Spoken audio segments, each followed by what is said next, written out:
Coming to you live. It's around 4:50 Sunday. Sage, this is our first ever Sunday post-game live stream. Yeah. The first live stream we did was Thursday against the Rams. So this is the first Sunday. So we'll have some games going on as we're going, but the important one already happened. So let me get into that. But 49ers lose to the Dolphins 29-17. Sage, they were in Miami. I was so jealous, man. It was 77 degrees out there. Meanwhile, I'm in San Francisco. It's like 50 degrees. I haven't seen the sun in like fucking a week. That looked great, but in all honesty, Sage, I thought it was a relatively close game. I thought the 49ers played decently well. I thought the defense definitely had trouble stopping some of the guys for the Dolphins, but really what I came into this game wanting was a 49ers loss and to see a guy like Brock Purdy do well. So, in all honesty, this was the perfect result for a 49ers fan like me. Yeah, I'm going to disagree with the Purdy did well, but I think he played fine. I think he played fine. I thought he did good. No, I mean, he played fine. Like, he was hitting the easy ones. I think it's just still the same stuff. Like, he's doing too much. Like, on that last drive, taking the sack, scrambling around too long. He missed some throws, was missing high, missed Kittle a few times, Juwan on a get back. But he had some really impressive throws. The one to Pearsall, like, notably. The one to Juwan on that last drive. The one over the safety, just right where only Juwan could get it. So there were some good throws there. I mean, when you put him on a field next to Tua, he looks great, right? I think that like squashed. I don't care what Tua's his arm has never looked stronger than being next to Tua's. I swear to God, like he's never looked more mobile than when he shares a field with Tua Tagovailoa. But I mean, it's exactly what I expected, right? This game was like a perfect microcosm of what the 49ers have been. You miss a field goal, you have a shit ton of dumb penalties from both sides of the ball. You have the coaches yelling at the players, and you have a backbreaking pick when you have a chance to win the game. So that's basically been the 49ers season in a nutshell. Yeah, I mean, let's just go over some stats today. So Brock Purdy, 26 of 40, 313 yards, 2 touchdowns. That one interception that Sage brought up that basically iced the game. Sage, I don't want to bring our fantasy league into this, but you started Pat Taylor today. Yes. What were your impressions as a Pat Taylor owner? Dude, I mean, he looked decent when he was getting holes. Okay. You're telling me no. I'm not saying he was bad. I'm just saying that Brock Purdy looked bad, but that Pat Taylor looked good. I thought he was one of the worst players on the field. He's not a good pass catcher, that's for sure. They should never try and throw the ball to him ever again. But no, I mean, when he had holes, he was a tough runner, like, slimed through the holes, just went straight downhill runner. Could he cut? No. Is he going to break a big play? No. I mean, he's your 4th string running back, 5th string if you count Elijah Mitchell. So what do you really expect from this guy? He's as good as you're going to get this point of the season, trying to pick up a 5th string running back. Was I expecting him to be fucking Barry LT. Sanders out there? No. Yeah. Like, I was just expecting him to do what he did, but I mean, you didn't need much of him because Debo was the guy today out of nowhere, right? Like, this is just, we could get into what Debo has and hasn't been, but what a fucking perfect time, right? For what we've been saying about Debo, how much we've been hating on him. Now's the time you want to step up and look like 2019 Debo Samuel, 2021 Debo Samuel with your runs, like all these broken tackles. It's like, bro, we're trying to, like, we want to lose this game. I mean, I didn't want to lose the game, but 80% of the fan base wanted to lose this game. Game kicks off at 125, 114. Adam Schefter tweets as soon as the Commanders win, the 49ers have been eliminated from the playoffs. So at that point, it's like, might as well lose, right? It was on the 49ers like second offensive snap where Tony, also, I feel bad for Romo and Nance. They had the A-team oh my God, on that game. Dude, they were talking. They're like, hey, like, where are you going on vacation? Like, in the middle of the 4th quarter, like when the game was in the balance, they were just like, they're like, oh my God, here comes another flag, Jim. Jim, there's another one right there. It was basically like they were just calling out how many flags there were, how everybody on the field was getting injured.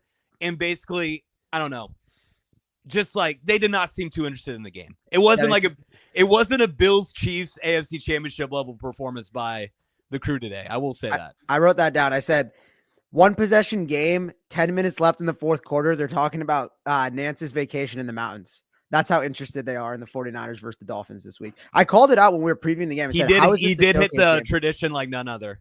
Tradition. He said his not winter trip to the mountains.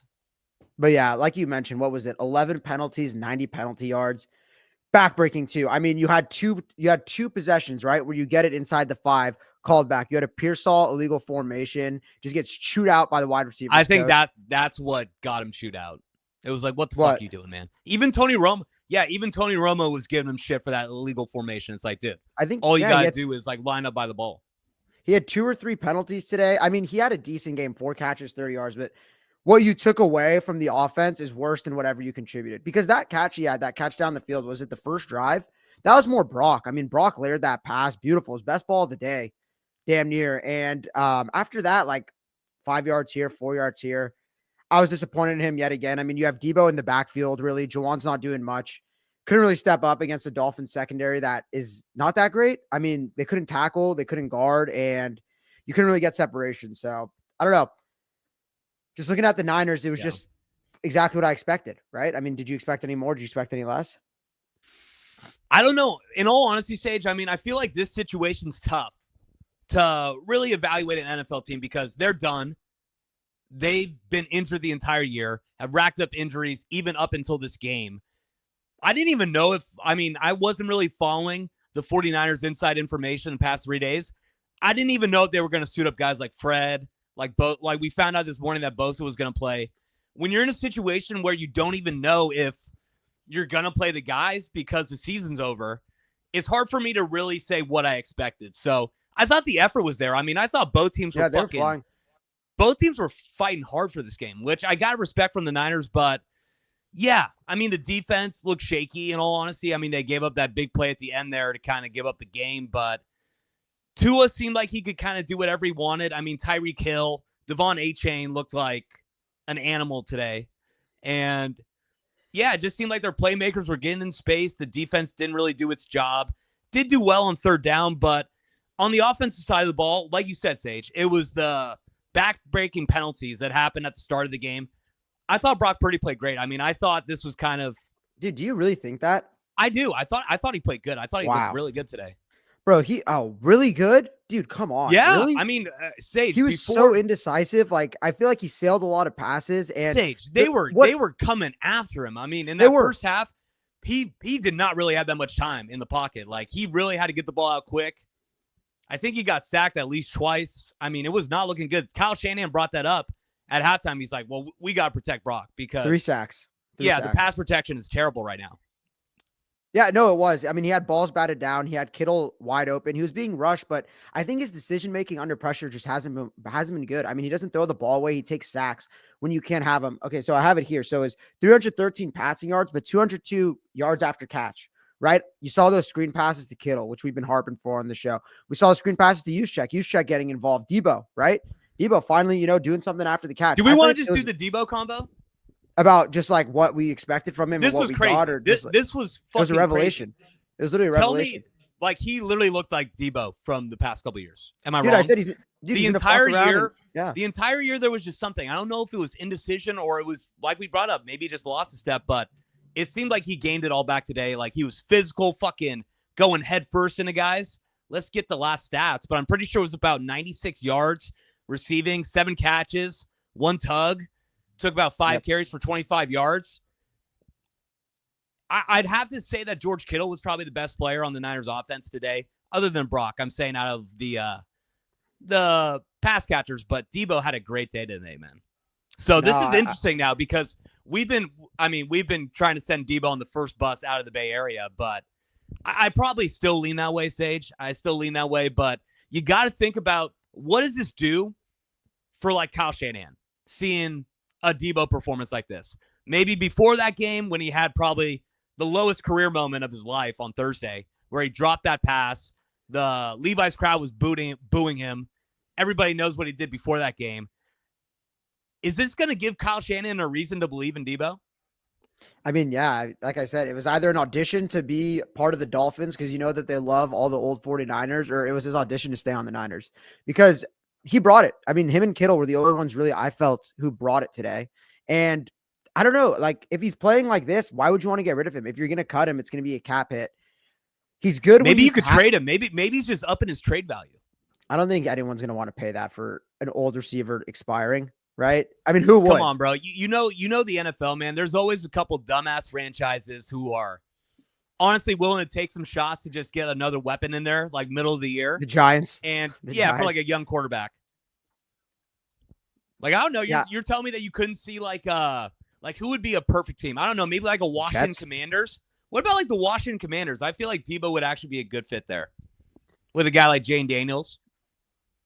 I mean, I think when we think about Debo, right? When people think about Debo, he could be a good fit anywhere if you're getting what you got today. But if you're getting what you got last week, do you really want to put Debo with Jaden? Like, do you really want to give him like someone who can't catch the ball, can't create separation? Like, he's a yak guy at Dude, heart. He's a guy Jaden you want to get Daniels, the man. ball. No, Yeah, but he did. What yeah, a game. no, I was based. So I need to get into this a little bit, Sage. And for everybody watching right now, me and Sage were both in the fantasy semifinals today. We're gonna be dropping in fantasy stuff the entire day because Sage. I mean, I was 14-1 coming into this game.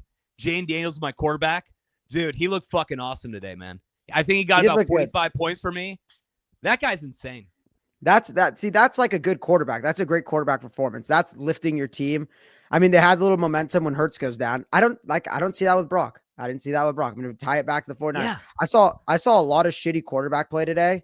I thought the games today were garbage. I thought this was one of the worst NFL days from start to finish. I mean, we still have the Sunday night game, but the quarterback play today was atrocious. In my opinion, I'm watching Kenny Pickett out there, Drew Lock, Michael Penix, just all these guys looking like absolute shit. I don't think the 1:00 slate picked it up. Josh Allen, maybe his worst game of the season. Drake May, CTE plays. Purdy and Tua, I mean, they were just trying not to fuck it up for their teams. That's how I felt. I mean, I don't know how you could say that with Brock. I feel like if you ask anybody, Brock had a really effective game up until that last play, but that was kind of the story of the entire game for me and like evaluating Brock. Like the O-line, the O-line was getting banged up. You saw Aaron Banks get injured. I mean, he's probably done, right, Sage? I mean, I didn't really see the replay. He was yelling. I mean, you could hear him yelling on the TV. And then I didn't see the replay. I just heard what Romo and Nance said about the replay. But they both said they're like, oh, that does not look good. So you're probably expecting Aaron Banks to be out. I think Jalen Moore got injured. I don't know. Did he come back? I know Spencer Burford came in and played left tackle for a little bit. Yeah, Burford finished the game at left tackle. I don't know. I felt like Brock Purdy did his job today. Obviously, the last play, the interception wasn't good, but a free rusher came and hit him before that and really didn't have anything on the ball. So if anything, I'm saying that this performance from Brock Purdy is a sign that you're going to want to sign this guy. I mean, Tony Romo even said it. Tony Romo loves Brock Purdy. He was being nice. I don't think so, man. I don't think you'll never see a broadcaster. He brought up a good point too. Like they shouldn't sign this guy. Like when have you ever seen a broadcaster go like, damn, he's playing like shit? Like the Niners might want to think twice about signing him. They're always like, bro. Tom Brady let him up that one time. Tom Brady let him up that one time. They're a pro player. They're gonna try and help him get paid. But in reality, you saw it, like I saw it. He wasn't a difference maker. That game was so gettable. That last drive, I mean, he pressed. He had pressure in his face. He made a horrible throw. And it's not like this is the first time we've seen it. He's had so many opportunities this year to go down and win games. Other than the Ronnie Bell one where he just flat out dropped it, every other time, like the one against the Cardinals, it's been on him. It really has, like, just dumb mistakes. Against the Rams, he had 2 opportunities, couldn't move the ball.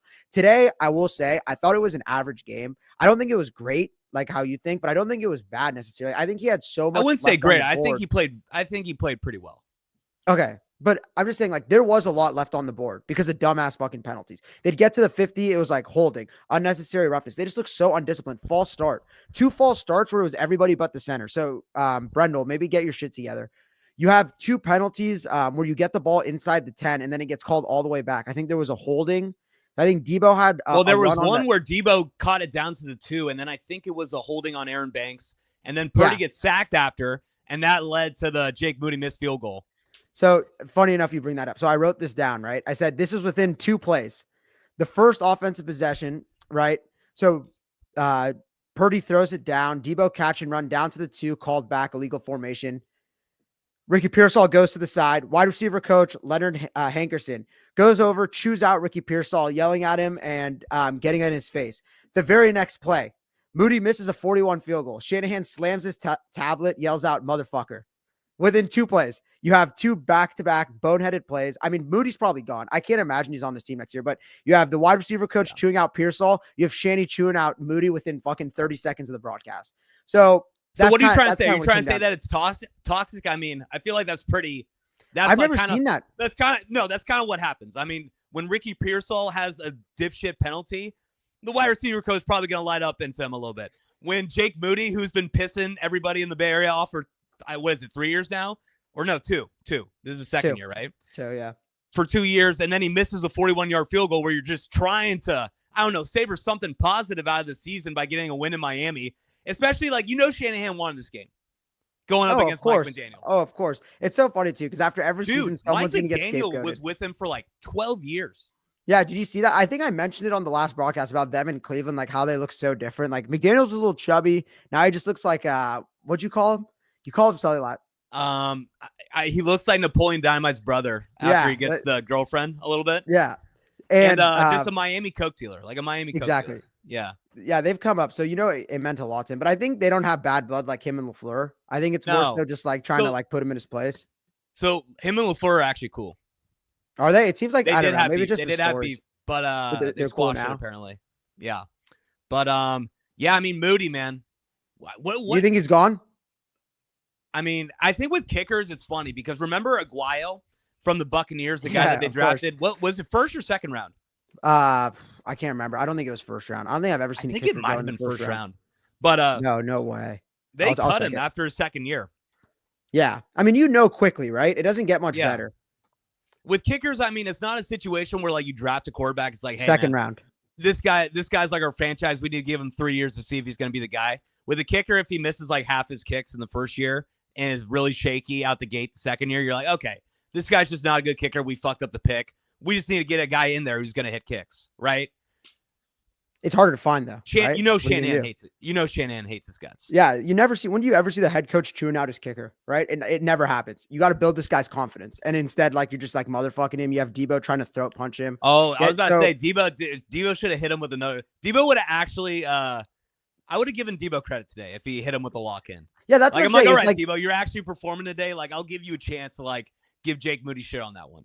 It's like when you're doing it against it was the Bucks, right? When you're doing it against the Bucks, when you're playing like shit, and then you have 3 games following and you look awful. Today, you kind of have an excuse. I don't know if it's like we thought it was like a Rams thing, maybe just a Jalen Ramsey thing. Maybe just Jalen Ramsey just being on the field just brings out the best in Debo. I don't know, like that Florida was just like Florida crime. Yeah, I don't know what I was not expecting that out of Debo. So like I'm happy for it, but it's coming at the worst time in the season. Is Debo he tried to win the tank.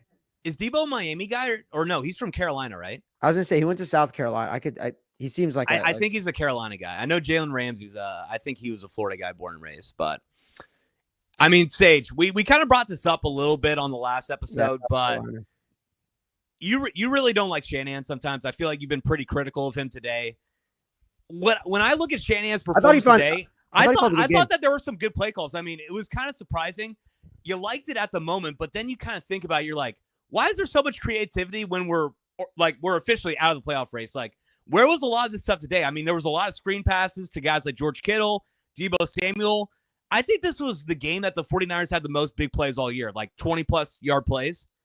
Like, even though they did struggle a little bit in the red zone, as usual, and they kind of missed some putting points on the board with all the penalties and that Jake Moody missed field goal, I felt like Kyle Shanahan did get a little bit of a flow today with the offense at certain points. A little bit of a slow start, but as they started to get farther into the first half, I thought that the 49ers offense was looking pretty solid.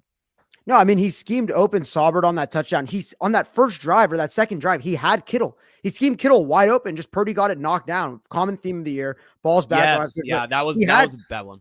He had Kittle open. Those screen passes, those little not the tunnel screens, but those screen passes he runs to Debo were effective. The ones to Juszczyk and Kittle were super effective. I think he ran 3 to Kittle, and at minimum it was gaining 7 yards. One went for like 20+ yards. That's what we're calling for. You got to make Kittle the focal point of the offense, right? Get it to him however you can, whether it's behind the line of scrimmage. It doesn't always have to be downfield. This guy's a weapon. He's probably our best yak player still, like, right? I mean, Debo maybe challenged him today, but like in your heart throughout the season, it's Kittle. Get him the ball. Get him the ball more often. He's been doing it. He didn't really do it against the Rams, but did it more today. You got to, I don't know, you got to just lean on your best players. We always say it with these good teams when it's not crunch time. Saw it with the Vikings today. What was it? Jettas. Just kept going to Justin Jefferson whenever they needed it, right? Whenever they needed it, just went to go to Kittle, man. I don't want to see Pearsall. I don't want to see fucking Jacob Cowing when it's not crunch time. Just go to Kittle, go to Juwan, whatever, and just stick with your guns. I think sometimes he shies away from that. He gets a little cute with it in the middle of the season, right? Like we just mentioned against the Rams. You're calling the play of the game downfield to Ronnie Bell. Like, what the fuck is that?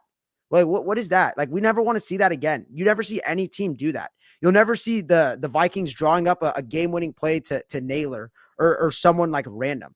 They're going to their studs.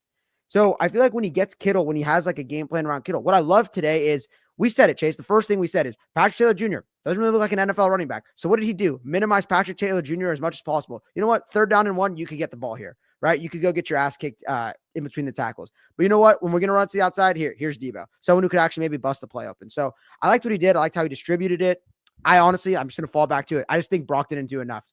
Like, stepped up, didn't make big plays when we needed to. So this is what I'll say. I kind of want to get back to Kittle a little bit because go for it. It's funny. I don't know if like you saw the same thing that the CBS crew saw.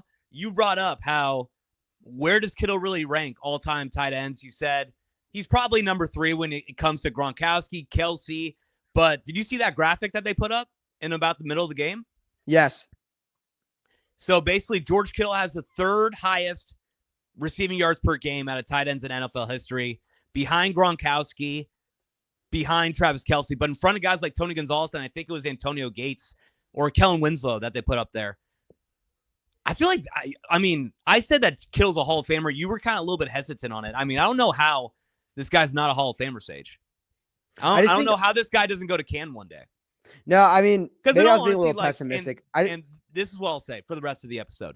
I don't really want to talk too much about this game. Like, we're going to talk about the game, but like, I don't want to dive into I don't want to really dive into the nitty gritty of, Shanahan should have did this. Like I said, this is better for the 49ers that they lost this game. Like, if I'm looking at the draft order right now, they had the 11th pick in the draft next year. If they won, they would have been 17. Yeah. So, and they're probably going to lose to Detroit. I think they're probably going to end up losing to Arizona. Probably. So, I mean, I don't know. Detroit looked a little bit, they looked good today, but they played Caleb today. They played your boys. So the defense was able to look pretty solid. Yeah, because he's going up against the skeleton of the Lions defense. But okay, let's get back to that Kittle conversation, Sage. Yeah. What do you think about Kittle? I mean, this guy's all time. Dude, I think he's the best. Like, if you what's that? What's the award? Is it the McCovey Award that the Giants give? If the Niners gave one of those, it would for sure go to this guy, right? Like, he's been the MVP of the Niners, the player of the year, whatever you want to call it. He's been the guy this year. He's been the only guy who I thought would maybe take a step back that's actually still going. Like, it's almost like insane. Like, with the injuries he's dealt with, how old he is, the stage in his career he's at. A lot of people saying, like, maybe you try and, like, use him less and less, kind of like what you see the Chiefs doing with Kelsey, try and save him. No. Like, he's saved your team. Without Kittle, I don't know where this team would be. I think, like, when you break it down, value to the offense, who's best player, he's in the top 10 for me still. Like, in terms of what he means to a team. Like we said, he blocks. He gets in the pass game. 3rd all-time in receiving yards as a tight end. And for my money, he's the best blocking tight end in the league currently. I feel like it's been that way for the past 5-6 years, right? So what he brings to the offense, it can't even be stated enough. Like, I mean, how many times have we seen games, even when we had guys like McCaffrey, like last year, when we were really loaded up on weapons, when you had like Ayuk out there, Debo, McCaffrey, but maybe one game George Kittle's a little banged up, he's out. You're like, okay, it's okay. We got Ayuk. We still have Christian McCaffrey. Everything else is all guns flowing. Then you realize that the run game can't work that well. And then you realize in these little 3rd down situations that you don't have that security blanket of George Kittle. So I agree with you, man. I feel like we do underrate how valuable George Kittle is to this offense. And we always see it, but we always kind of forget whenever he misses games how crucial this guy is to Kyle Shanahan. I think with McCaffrey coming to the team, it was kind of like when the Warriors got KD, it was like what you saw Clay do, right? It's like Clay could really fit into everything. He could defend, he could play off the ball, right? He's kind of that guy that could get lost because he does all the little things when he's at his best. So it's like when you have so many superstars, he's kind of the guy who takes the step back. You could just put him on the line and he blocks more, and it's not like he's making an impact in the receiving game as much. He's just kind of, defending or as blocking and making his impact there. And then when you need a splash play, you go to him, right? As soon as the defense falls asleep, they forget about him, you could go to him, right? It's either that top 2 when you had Ayuk, CMC, Debo in their primes like 2 years ago, last year, no, but he could always be, any given night, he could be your best player. He's always had that potential. So, and then when you need him, he could always step up. Like you saw it this year. They needed him. They've had everyone go down. Debo's taking a step back, steps up. They've needed him, played well. But Chase, I have a question for you. Yeah, let me hear it. So you said Purdy played pretty well. That was your quote, right? Pretty well. Before that interception, I thought that he would, the way that he was moving around the pocket, Sage, he had to run for his life on sometimes. He was throwing away, but he was making plays. We were hyping up Debo today, but there was one where Brock literally ran like 60 yards like around the field, threw it to Debo, and like Debo should have caught it. He threw it. It was high. It was high. It hit his hands. It hit both of his hands. What I was taught when I was younger is that if it hits your hands, you should catch it. But I thought the mobile aspect of Brock's game looked really well today. like you said, he was layering throws early in the first half. The on, stats that you were looking at, he was efficient. He threw for over 300 yards, 2 touchdowns. I didn't want to make this a Brock thing. Sorry. But I'm just saying. Yeah. So you said Brock played pretty well, and you just said Kittle looks great, Debo looked great, and Shanahan called a decent game, or you said a good game. How the fuck did they only score 17 points then? It almost makes no sense. Yeah. Like, so it seems like what I watched is so different than what came up on the scoreboard.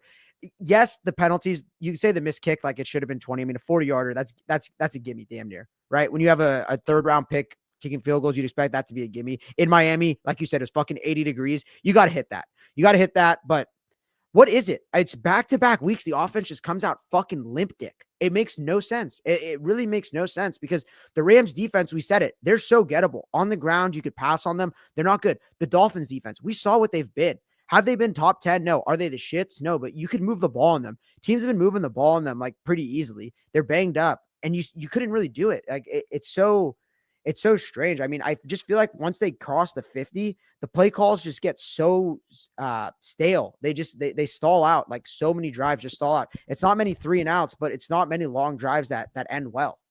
Penalties, drops, whatever, batted balls. It's funny because you could always point to like 5 things. That's why it didn't go right. But every game, it's the same thing. It never has gone right. We still have yet to play like a perfect game, like 4 for 4 in the red zone, 3 for 3 in the red zone. It's just strange. Yeah, I mean, I really do think that a lot of why they stalled out today, why they only put up 17 points, was the penalties. I mean, 11 penalties, 90 yards. We brought up, I think the biggest one was where Debo went down to the 2. You get that holding, that pushes you back to the 15. Then Brock Purdy gets sacked, and then Moody misses a field goal. But early in the game, I mean, there was a lot of situations, like I think Debo broke off a 15-yard run, holding on Banks, pushes you back. Then you're 2nd and 12. And then I think there's a false start by George Kittle. Then you're at 2nd and 17.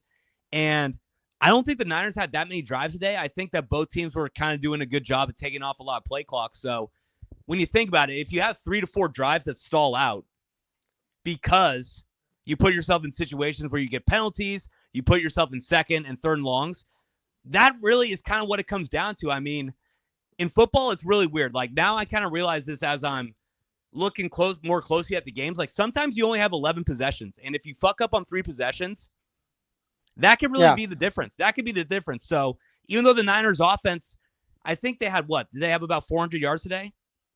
Yeah, damn 374. Yeah, 20 first downs. I mean, they move the ball, but that's the issue that we've seen with the Niners offense the entire year, right? They're able to get yards. They're able to move the ball a little bit, but when they get in the red zone, and this is where I'll agree with you, Sage. I mean, Shanahan still is having struggles in the red zone. We brought up on that George Kittle play where they had to settle for a field goal.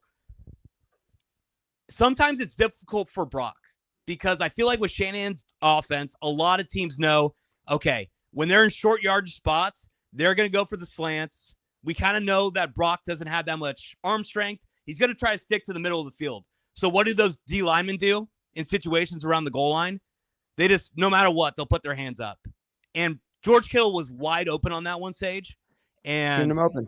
I mean, so do you blame Kyle Shanahan there, or is that just like a situation where I really think it's kind of bad luck?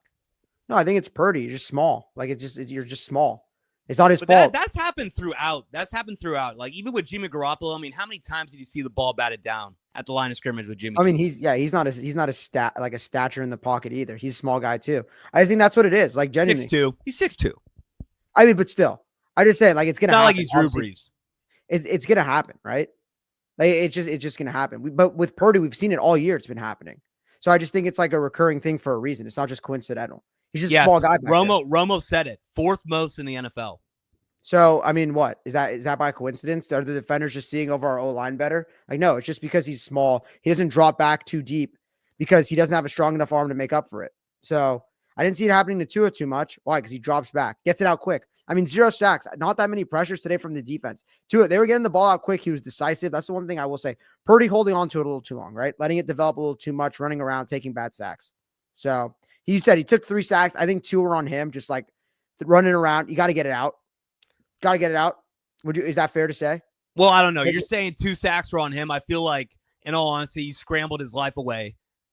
Probably got out of 5 sacks. I mean like, one doesn't really they were coming after him all day in that first half stage. It was bad. It was bad. Yeah, like he had nothing to do. I think there was a couple times where he scampered out and like just got about like 1 yard or got back to the line of scrimmage, so it didn't count as a sack. But I think there was at least 7 or 8 of those. I'd like to see the numbers on how many quarterback pressures there were, but the one in the red zone was not on him. I don't know if you could blame Brock Purdy and be like, oh yeah, those 2 sacks are on him. Like he was running for his life all day.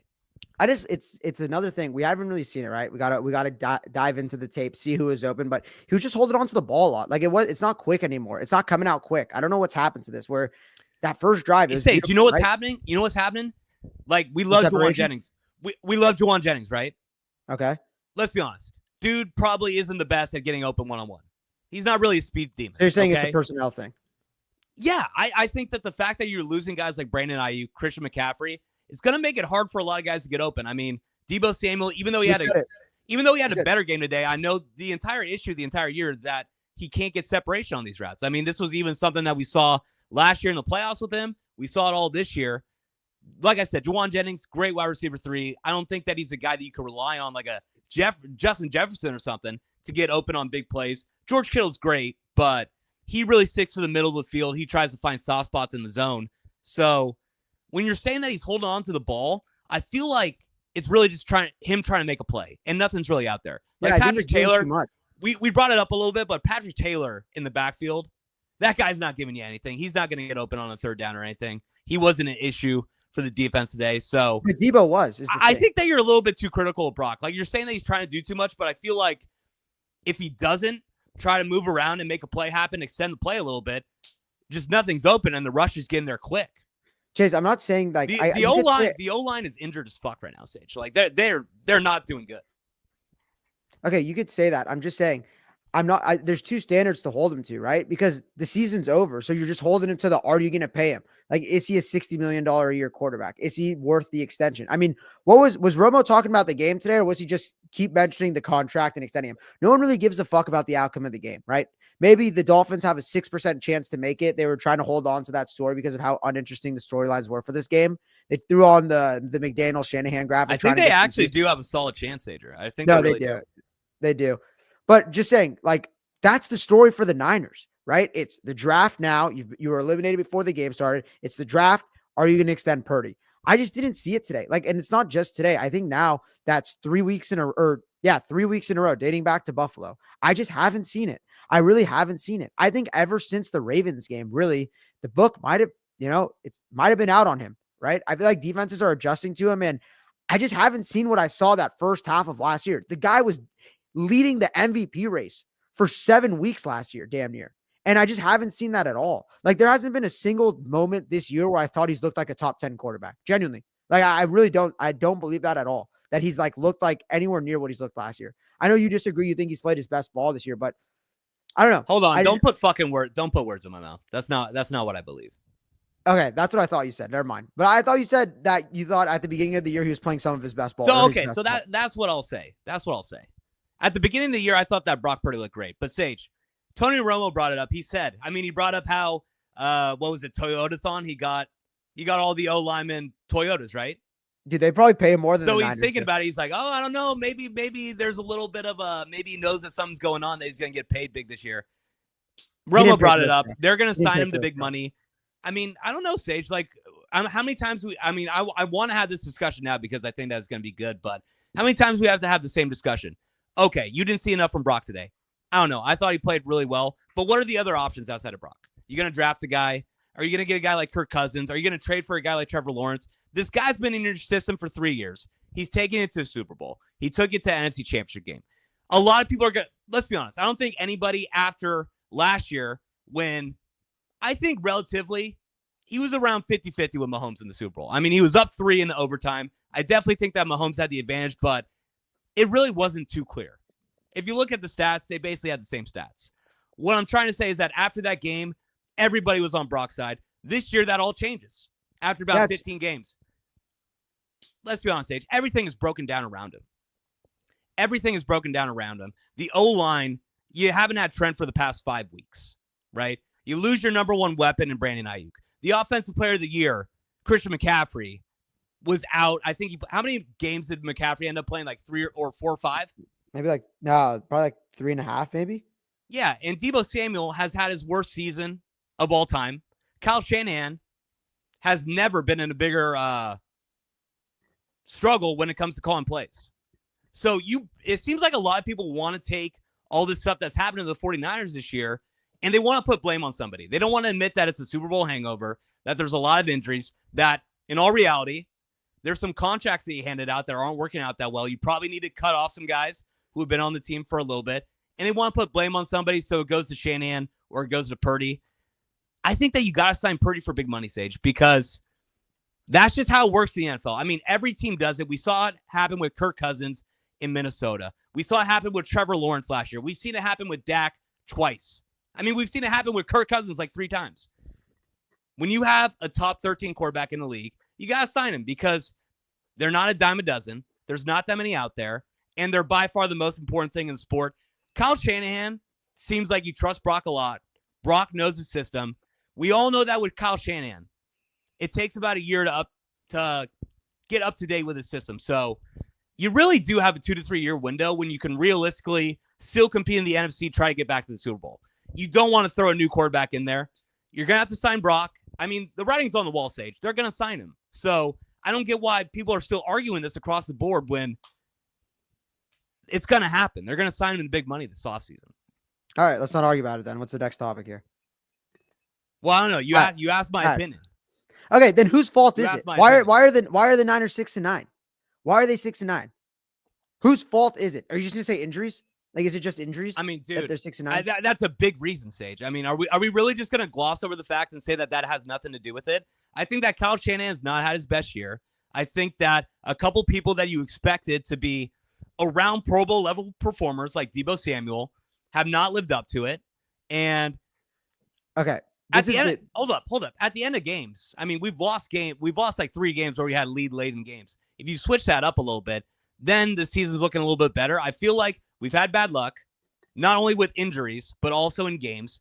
And a couple guys, especially guys like Kyle Shanahan, even Brock Purdy, haven't had as good a years as they did last year. That's why I think they're 6-9. But you're making it seem like, oh, they're 6-9. We got a clean house. We got to do something different. No, we're that's done. not what I said. This is not going to work. Well, that's what you've been saying for the past 3 weeks. No, that's not what I'm saying. You've been saying that you don't think this team can make it back to the Super Bowl. I'm saying this current iteration of the Niners cannot make it back to the Super Bowl. Like, okay. Do you want to? I just don't understand. Okay, I just don't understand the direction they're going at right now. Like, okay, are you just going all in? If you're going all in, sure, you could sign Purdy, whatever. But like we said, it's a week-to-week league, right? We could use the cream of the crop, right? The only team that's probably been more injured than the Niners is the Chiefs. They look fine, 14-1 because they have a superstar. Okay, that's just not true. That's just not true. What do you mean? Like Pacheco's been hurt. Rashee Rice has been hurt. Yeah, but throughout the Hollywood defense, Brown. throughout the offense. Come on, Hollywood Brown compared to Trent Williams, Christian McCaffrey, Brandon Ayuk, Nick Bosa. They lost their Fred kicker Warner too. with a fucking fractured ankle. Come on, Sage. Don't even compare it. Don't even try to compare it. They're 14-1 because they have a superstar. Like, is Brock Purdy elevating the talent around him? He's not. Okay, really this is the most annoying talent, thing. This is talent. okay, Hold on, bro. I just let you go ahead and then I'll go. Minutes. Yeah, the talent is what elevates Brock. Like, it's clear as day. With Josh, you could take away his wide receiver. Obviously, he's not Josh, whatever. But you could take away some of these guys' pieces, and he's fine. He could elevate it, right? You want to go all in on a quarterback, make him the highest paid. I got to see it. Like, I really got to see it. I'm not going to sign him this offseason. I'm not saying never sign him, but you got to give him another year. I'm saying make him play out his contract. That's always been my argument. I'm not saying get rid of him and bring in Kirk Cousins. I've never been in that camp. I think the Niners fans who are saying bring in Kirk Cousins or trade for whoever it may be that's like currently in the league, I think they're lost. I think they just want to be like different. It's like they're like lost human beings. They don't know what they're talking about if you want to bring in Kirk Cousins. All I'm saying is, why are you rushing to sign him? I feel like you're saying it's going to be inevitable. You're just going to bring the price tag up. What if you don't sign him and he looks like shit? And if you do bring the price tag up and he looks great and he earned the contract, then you should be fine to sign him. We said it, right? The Ravens did that with Lamar. Is he Lamar Jackson? No, but the Ravens did it with Lamar. They made him play out his contract, and then they ended up paying him. They paid him more than they would have the year before. But when they paid him, they knew they were getting their guy. They made him play out his contract, and they were happy to give him the contract. They don't regret it at all. No questions about it. They almost did. He almost bolted. They almost lost Lamar Jackson because they were being a little bit stubborn and were trying to not give him the contract when he clearly earned it. He was supposed to go into Atlanta. Yes, he was. That was just a leverage thing. But they kept him. Who gets paid early? But who gets paid early, right? Tua. Okay. Trevor Lawrence. Dak, right? Like Dak. Like we said, he was in the same situation. This was going to be his last year. Like I said, they signed him. They damn well wish they didn't sign him. You know that. 3-3 with Cooper Rush. They were 3-5 with Dak. And they're a way shittier team than the Niners are. Sometimes it's just like you just got next man up. Like I said, obviously you fell ass backwards in him. You can say what you want, whoever drafted him, whatever. This was not the plan when you first drafted Brock Purdy for him to do this. It ended up being the plan, right? These guys exist though. Why not see if you could do it again? You drafted Brock Purdy. Okay. You have the genius GM. Like, why not try and do it again? See if it's maybe Purdy or just the system around him. Jimmy G was pretty successful. Jimmy G went to a Super Bowl with a worse team. I mean, Sage, you say Brock doesn't elevate the guys around him, right? He really doesn't. How many people in the NFL, how many NFL quarterbacks do you really realistically think elevate everybody around him? Literally, I think you could on one hand, about 5 guys. About 5 guys. That's about it. No, so you're saying we can't give big market record-setting contracts to guys who don't elevate people around him. Yeah, when how many people are out there, Sage? I mean, if you're going to try to do that in the NFL, you're just going to go 25, 30 years looking for a quarterback that you're really not going to find. Or you got to get lucky, or you got to get the first pick probably to get. So when you have a guy like Kyle Shanahan, you have good weapons all around him. All you realistically need is a guy who could run the offense, is mobile, can move the chains when sometimes a play breaks down, which is something that we didn't have with Jimmy. So this is a little bit of an upgrade. But he does everything that you need. And like I said, I mean, you kind of poo-pooed it, but they're going to sign him. What are they going to do after next year? They're not going to draft a quarterback. Shanahan's not going to go back to the drawing board, try to look for a quarterback in the draft. They're not going to get a guy like Kirk Cousins. So what are you going to do, Sage? What are you going to do, Sage, if you wait a year when in all reality you're going to sign him anyway? You're just going to end up paying $10 more million per year because that's what happens. Every year in the NFL, it always just goes up by 10 mil. So if you want to just add $60 more million that you're going to pay Brock Purdy, sure, let him play out this year. Or you could just sign him now. And like I said, Sage, you're on a 2 to 3 year window. A lot of these guys in 3 years, they're about to hit 30. If you pay Brock right now, he's still going to be on his rookie contract next year. And we know how NFL salary caps work. The first couple years of the deal, you can maneuver it around and put it towards the latter end of the deal. So you will still have Brock Purdy at a relatively cheap rate for 3 years while you try to keep this roster around him. Make a couple changes around the defense, offensive line, like we brought up the past couple episodes. And then you're right back in it. You have a great coach like Kyle Shanahan. He's had a shaky year, calling plays, but he's respected him across the league as one of the best play callers in the league.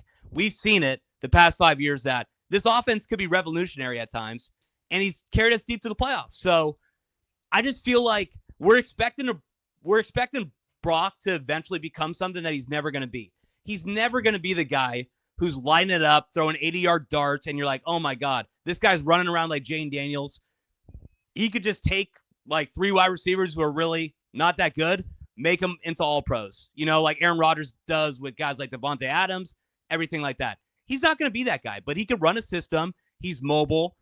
He's shown you that he has good anticipation, good feel in the pocket, which are all great quarterback traits. So that's all you really need from the guy. So that's why you need to sign him.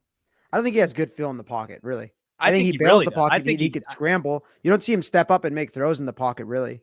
I think he bails the pocket. He'll bail a clean pocket. Like, I think that's the thing on him is he's indecisive and he tries to extend too much and like use his legs, which it's a good thing, obviously. But I think this year we've seen it. He's used his legs almost too much. Like sometimes it's better just to get rid of it or just like take the easy option, take the check down. Obviously, without McCaffrey, it's a little harder. You saw what happens when he tries to do it. There is no check down, Sage. What happens if there is no check down? What if there is no check down? Okay, like, have you really seen situations?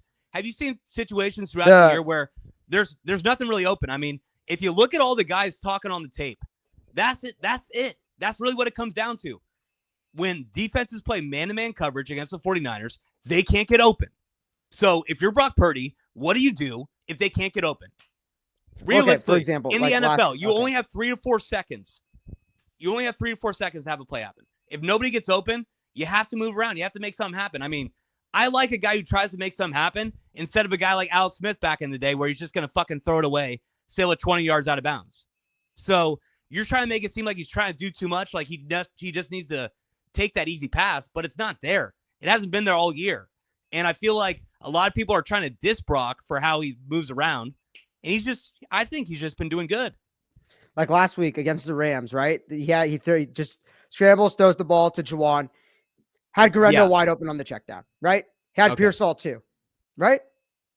This is what I'll say. I mean, the weather. You're saying it's not there all day. Is a concern, and I think that's what affected a lot in the Rams game.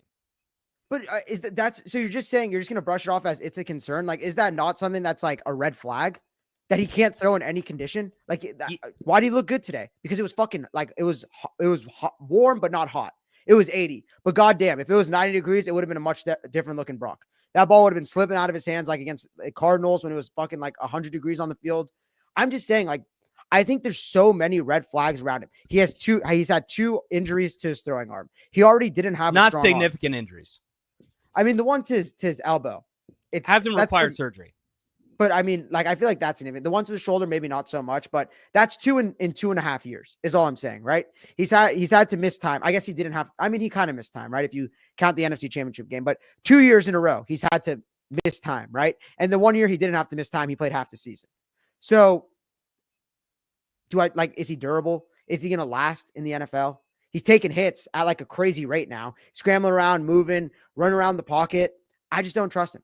Like I said, I don't trust that he's going to get better. I just think like this is what he is. I know you disagree with me. I think the big thing and what we disagree in is I just think that the window on this team is closed. I just think it's shut. So you do. So why did you say like 30 minutes ago where I said, do you think this team can still make it to the Super Bowl? You said, no, I still think that they could do that. Now you're saying the window's closed. So what is it? I don't think I said that. So what? Okay, so what do they do? So what do they do now, Sage, if the window's closed? Do they just sell everybody? Are you in sell mode? Are you in fucking fire sale mode? I just don't know what you could sell is the thing. Like, what could you sell? Like are we going to sell Nick Bosa? The best line. I mean, okay. So do you mean you don't know what you could sell as in that nobody would want to take what we have? No. Okay, so what are you saying?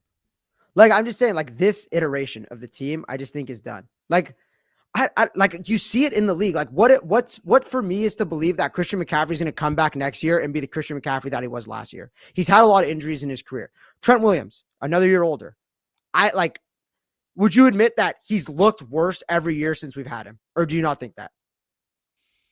I mean, I don't know. I feel like the past 4 years, Sage, he's been like the best left tackle in football. So it's hard for me to say that he's been deteriorating when he's at the top of his position, one of the most important positions in the league. That's just me. I mean, I don't know.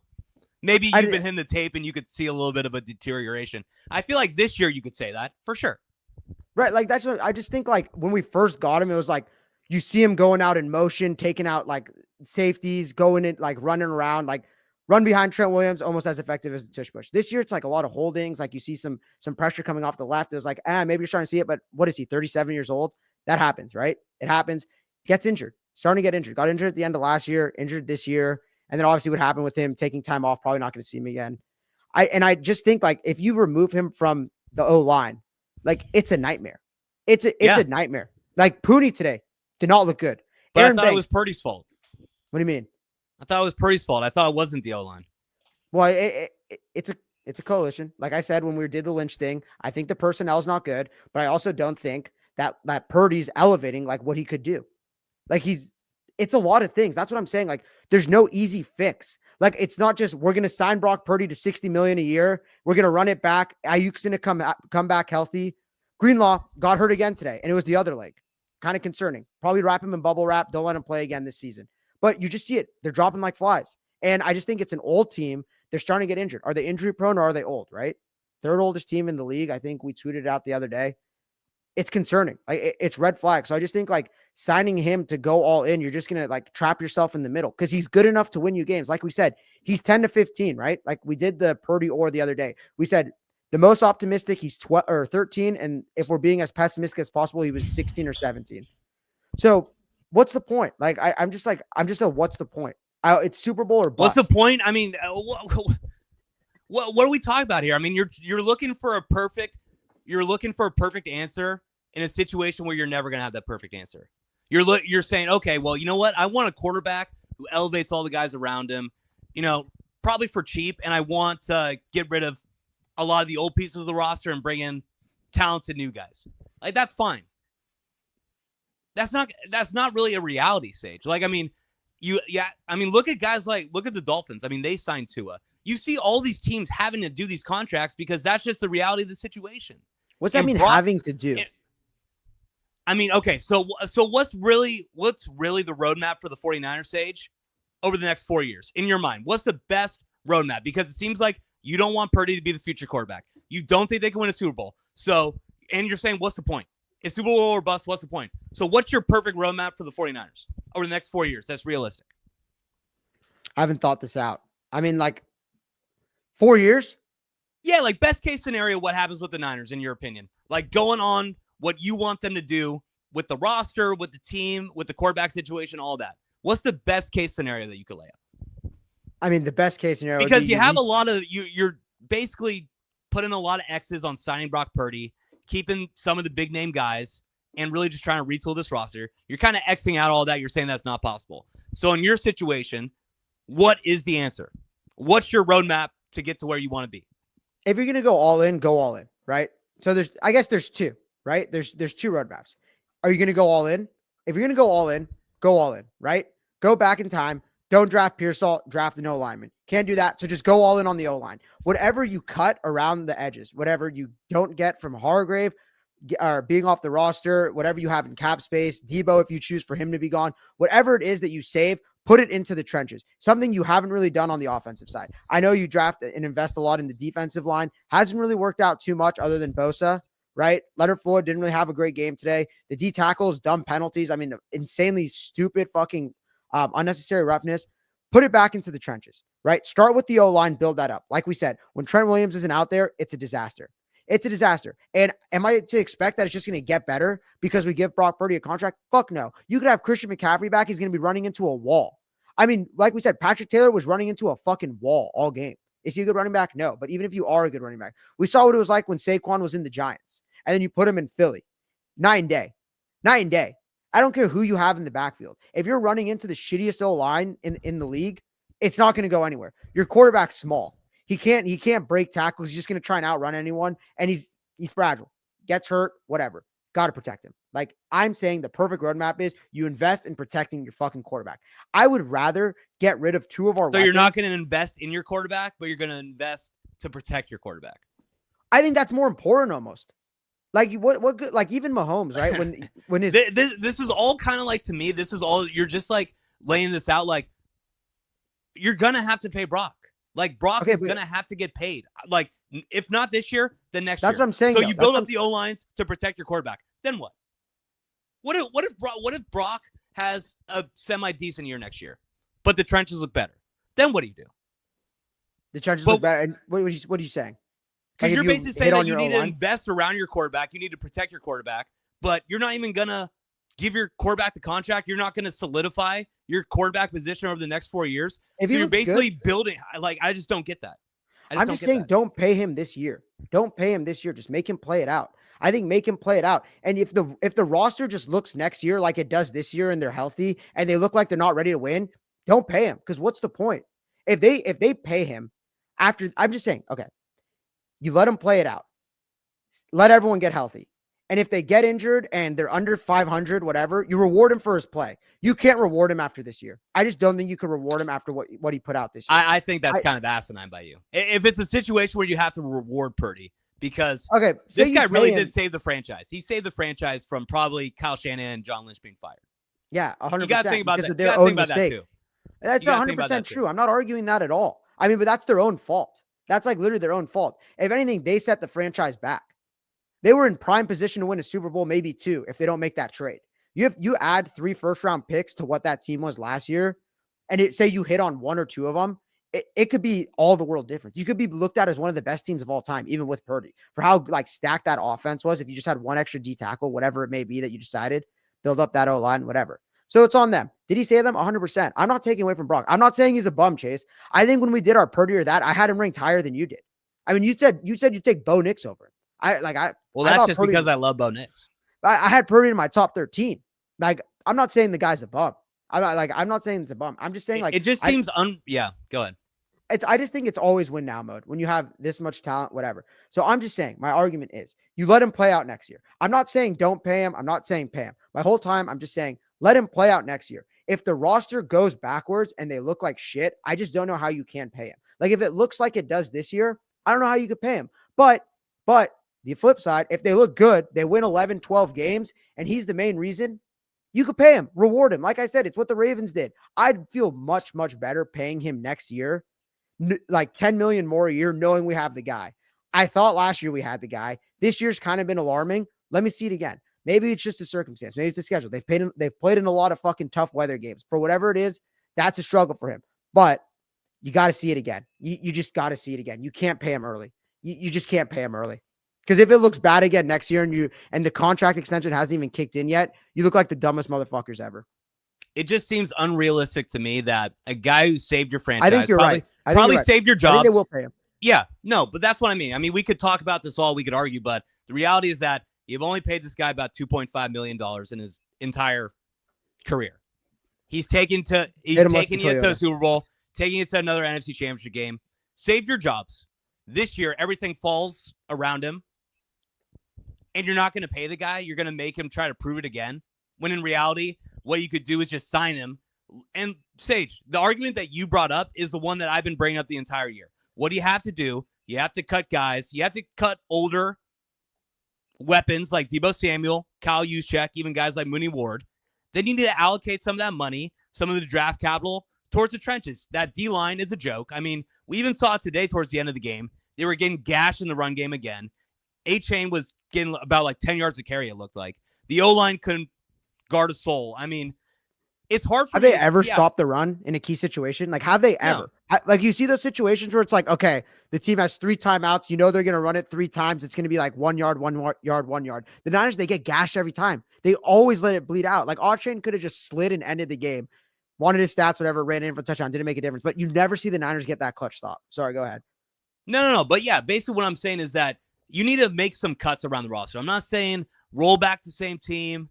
We were just in the Super Bowl last year. You're going to have to make like some you're going to have to retool some things, but you can't get rid of big time players. And I think the first step of all that retooling is making sure that you get set up with Brock Purdy's contract and just having that in place for the next 5 years so you can build around that. You're not going to get any better quarterback. Like you said, Sage, he's probably the 13th best quarterback in the league. You're not going to get anybody better than that. If you're going to try to get somebody better than that, you're either going to have to draft him, which they won't, or you're going to have to trade for them, which is going to cost at least 3 first-round picks, and they're not going to want to do that. So that's just my thing. I don't know. This Purdy conversation has gone on a little bit long. Yeah, we move on to the next topic. Okay, what do you want to talk about, big man?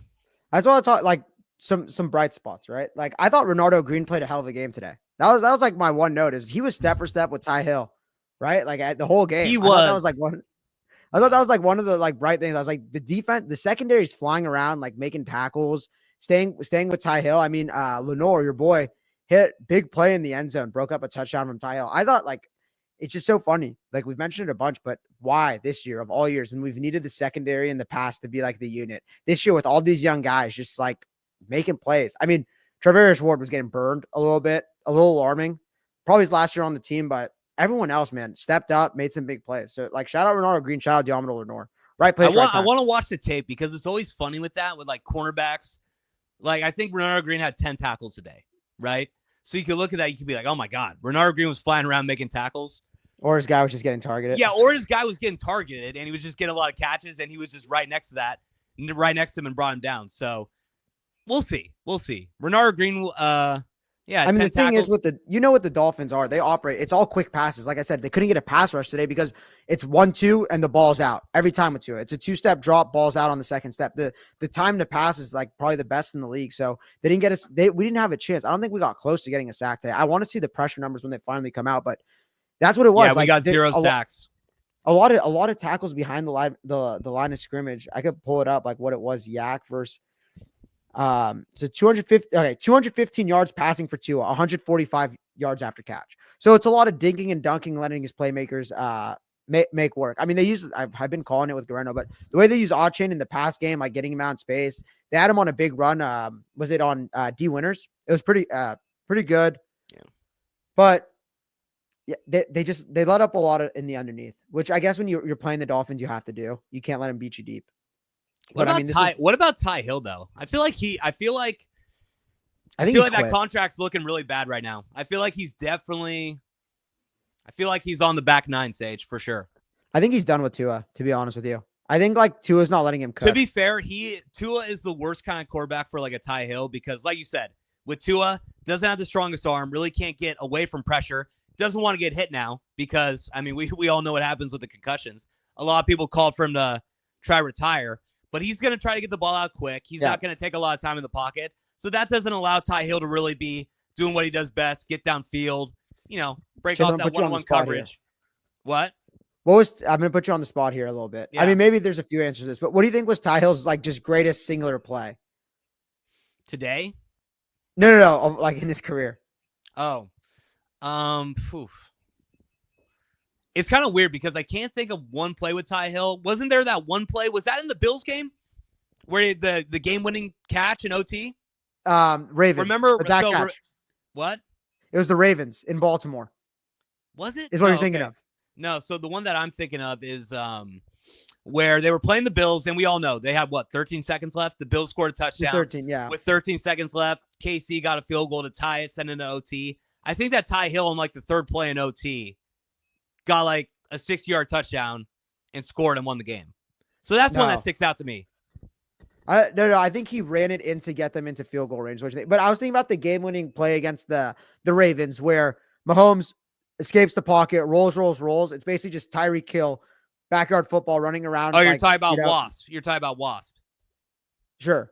And he's just running around. The one against the Niners. You're saying no, that's it was against play? the Ravens. Against the Ravens. Okay. I'll send it to you after whatever. I know this is terrible podcasting here. But I'm just saying, like with Ty Hill, it's like you got to have a quarterback who could scramble and kind of just like make shit work. I think with Purdy, he'd be perfect, right? A playmaker, throw in anticipation, get open. Get him something like that. He's making the same amount as Debo. Like, get him something like that, maybe. Who knows? Maybe then he'll earn his contract. Is he a playmaker or is he trying to make too many things happen, Sage? You're kind of pit-pattern on me a little bit. You're kind of like this. Well, you're saying that like with Brock Purdy, that'd be a good kind of thing because he's a playmaker and can move around in the pocket. Well, yeah, he's also the best. You almost used that to – you almost said that was like a downside like 5 minutes ago. Well, I'm just saying, like, with the top 5 receiver in the league, like, yeah, it would work better than him with Tua. I mean, obviously, there's only one Tyreek Hill ever, so you can't just find that. But I'm saying with what Purdy does, because like we said, when he's doing those plays, right, he's like scrambling around, and then he's throwing like a prayer to Debo to jump up and catch it. He will catch that 0 out of 10 times, and you know that's true. It'll never work out. Yeah, that was one of the funniest Middlecoff segments that I've ever seen. He did a video, and he was like, I think it was after the Super Bowl. It was like literally the live reaction to the Super Bowl, and he's like, because we all remember that one play in the back of the end zone where Brock overthrew Debo a little bit. And he said, he's like, I've been to a lot of 49ers practices this year. I've probably been to about 50. And he's like, in every single practice, every single one, they have at least ran that play with Debo once where it's like a Debo like vert. He's like, it has never worked. Not only has it never worked, it's never got even close to working. So, yeah. I mean, I feel like that's just kind of the thing with Debo. You can't really hit him deep ever. That's not his game. Yeah, it's definitely not his game. I mean, he's yak, right? Behind the line of scrimmage, get him in the run game when he was able to run it. I mean, today, 5 yards a carry, averaging 2 yards a carry. So a good boost for his numbers. But I don't know if there was ever a thing for his agent to point to for the 49ers to keep him, it's today. Yeah. So this is what we'll do here, Sage. So I'm just going to go through the Dolphins schedule right now. So they're 7-8. They play at Cleveland, at the New York Jets to end the year. Like they brought up on the broadcast a lot of the time, they're still eligible to maybe get in there, get into a playoff spot. I think Denver is the 7th seed right now. They're at 9-6. So if Miami wins out, and I think they need Denver to lose twice, they play at Cincy and then against KC, Sage. So Miami does have the tiebreaker on the Broncos. Yeah, what chances do you give the Dolphins to make the playoffs? Well, it's tricky because the thing that they need is they need the Bengals to win one, lose one, and the Bengals play the Broncos, and they need the Broncos to lose out. So, and the Bengals play the Broncos. So that's that. So basically they need one of those teams. Like, so what they would need to happen is the Bengals beat the Broncos. And then they lose to Pittsburgh in week 18. And the Broncos lose in week 18 to the Chiefs. That's how they make the playoffs. And they win out. That's how they make the playoffs. I don't think that's happening. I think the Broncos win one. I mean, I don't know. That's going to be a great game. That's going to be a great game next week. The Bengals look Bengals good at, or is it Let me see. So it's Denver at the Bengals. Denver at the Bengals. Yeah, I mean, I think the Bengals win. The defense finally looked good today. Obviously, it was DTR, so like, what does it really mean? But the offense struggled, and they were able to win through defense. I mean, the Bengals are humming right now. I mean, they're on 3-game win streak. Like you said, I mean, they didn't light it up today with the offense. They didn't light it up with the offense today, but I think over the past 8 games or so, they put up more than 27 points each game, except for this one. Did the Dolphins impress you today? Did the Dolphins? Yeah, the Dolphins impress you? I was impressed with their offense, man. I thought that Mike McDaniel had a lot of pretty solid, clever play calls. Jonnu Smith. It was working today. What have I been saying all year about them? No, but I'm saying I think their weapons are pretty good. I think that Mike McDaniel is a clever play caller. Clearly, Tua is not the most physically gifted guy, but he's able to make him into a serviceable quarterback. They were moving the ball all game today on that defense. Nick Sorensen definitely didn't have an answer to Mike McDaniel all day. I mean, they stopped him enough until the very end. Then, like, the floodgates kind of opened. The Niners were right there, man. Dude, you know what really pissed me off, which we didn't talk about? To end the half, the Niners at the 2-yard line, 4th down, and they kicked the field goal. That pissed me. It was what, 13-7? And Dolphins get the ball at the half, and there's a minute left at the 2-yard line, 4th down. And you basically kick the field goal to keep it a 1-possession game and then re-kick it to basically let them try and get with a minute and 2 timeouts, go and get another field goal and then get the ball at half. I was with your team being eliminated, Shanahan, which I think we both have been lockstep in this, is that it really makes no sense not to just go for it when you're eliminated already. Like, what the fuck's the point? Try something. Like, try something new. Who gives a shit? And you could take the lead there going into the half with momentum. Like, it's a real thing if you're trying to win the game. You saw it. You saw his emotion. He wanted to win. So you're clearly trying to win the game. You want to win the game. And you pull that shit. But I just don't understand that. Like, we've been lockstep. Like, his 2-minute drill, his 4th quarter, 4th down shit, it's so soft. Like, it's very soft. For being, like, such an offensive mind, you're supposed to have, like, these great play calls. It's just, like, the weakest part of his game, I think, is those, like, short yardage, inside, like, the 5-yard line, 4th down calls. Like, the 2-point conversion calls, as they say, right? I mean, against the Chiefs in the Super Bowl, you knew it. Like, if they got the ball first, they were going to score, go for 2. They probably had 8 plays lined up. The Niners didn't even know the fucking rules. They didn't even know the overtime rules. So that's kind of like the difference there between the details. Yeah. So do you know how, like, I think, have you ever seen that movie? I think it's like a Danish movie, but it's called Drunk. Basically where, like, so it's actually like a really popular movie, but basically the idea that they're saying is that if you're at 0.07 BAC, basically throughout the entire day, that's when you're the most effective, because, like, you're a little bit looser. You're kind of like, it just allows you to be your best self. I feel like that's what Kyle needs. Like, I feel like if Kyle coached at like 0.05 BAC, maybe, I don't know, he was down in Miami, maybe had a couple banana daiquiris, a couple Cuba Libres before the game. I feel like he's like, you know what, fuck it, let's go for that. Let's throw Kittle in motion a little bit, see what we could do here. I feel like that's what he'd be at his best, because you see him at the press conferences. I don't know, maybe I'm overreading the stage. What do you see from Shanahan at the press conferences? Is he a nervous wreck? Is he, like, going through a panic attack every single one? He's not. It seems like it's hard for him to, like, breathe. Yeah, he talks really fast and he doesn't breathe. He uses He just goes I think that he has. And then remember before the Super Bowl last year. But he looks defeated this year, is the thing in these press conferences. Like, in that halftime, or the halftime, he almost looks looser. He's like a guy who, like, has, you know. He's like, fuck it. He's like, yeah, he's like, fuck it. He's like, oh, yeah. I gotta go see Grant Coe now. Yeah. But yeah, I mean, we saw that in the Super Bowl last year. Remember at the media day, he showed up a little bit. Yeah, he's like 2-3 drinks deep. Yeah, I do remember that. I think he's wired up a little bit too much. I feel like that's part of the reason that he's a genius. That he thinks about every little detail, right? And he's, like, staying up late. He makes sure that, you know, he checks all his boxes. He doesn't miss anything.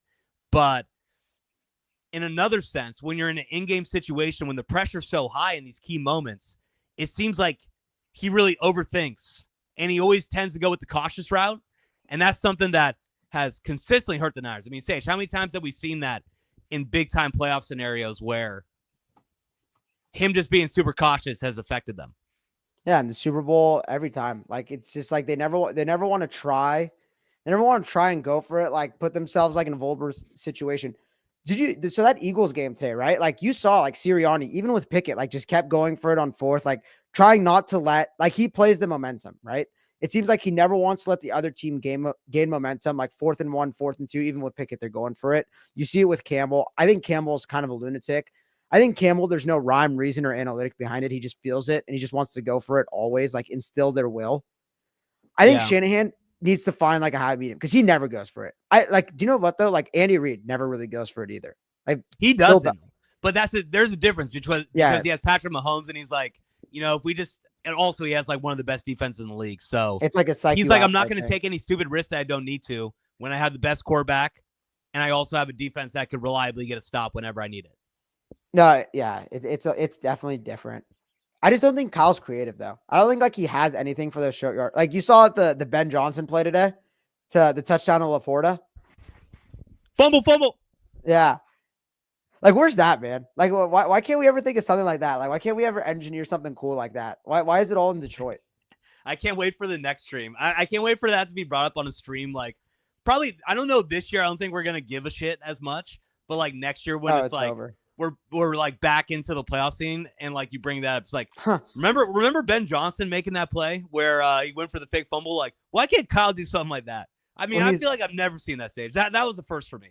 I've never seen. It was funny because I think they almost kind of like fucked it up. I feel like it really didn't have an impact on the play at all because when have you ever seen like five guys just yell fumble, even on a fumble? Yeah, but no, the linebackers came up. That's why Laporta got through the secondary so easily. They all came up to try and get the fumble. They thought like the ball was on the ground. I need to look it back. I need to look it back. I don't think they jumped too hard. I feel like Laporta was just open. They were at the 15. How? Okay, no one chased him. What? You just think he? And he? Yeah, I think he just went past the guy that was covering him by he was open by like 10 yards. It wasn't 10 yards. It was maybe like a couple yards, the distance that he had. Bro, no, watch. We need to find a way. We need to find a way to put up video here because we always reference these things and like. I know. I want to ask like the chat like what do they think, but like we're just basically both talking about a play that we don't really remember how it went. Maybe my memory thinks it was cooler than it was. Okay, so I'm watching it now. They're at the 20. Yeah, he falls. Yeah, no, the guy bites. He's open. Yeah, like 4 or 5 yards.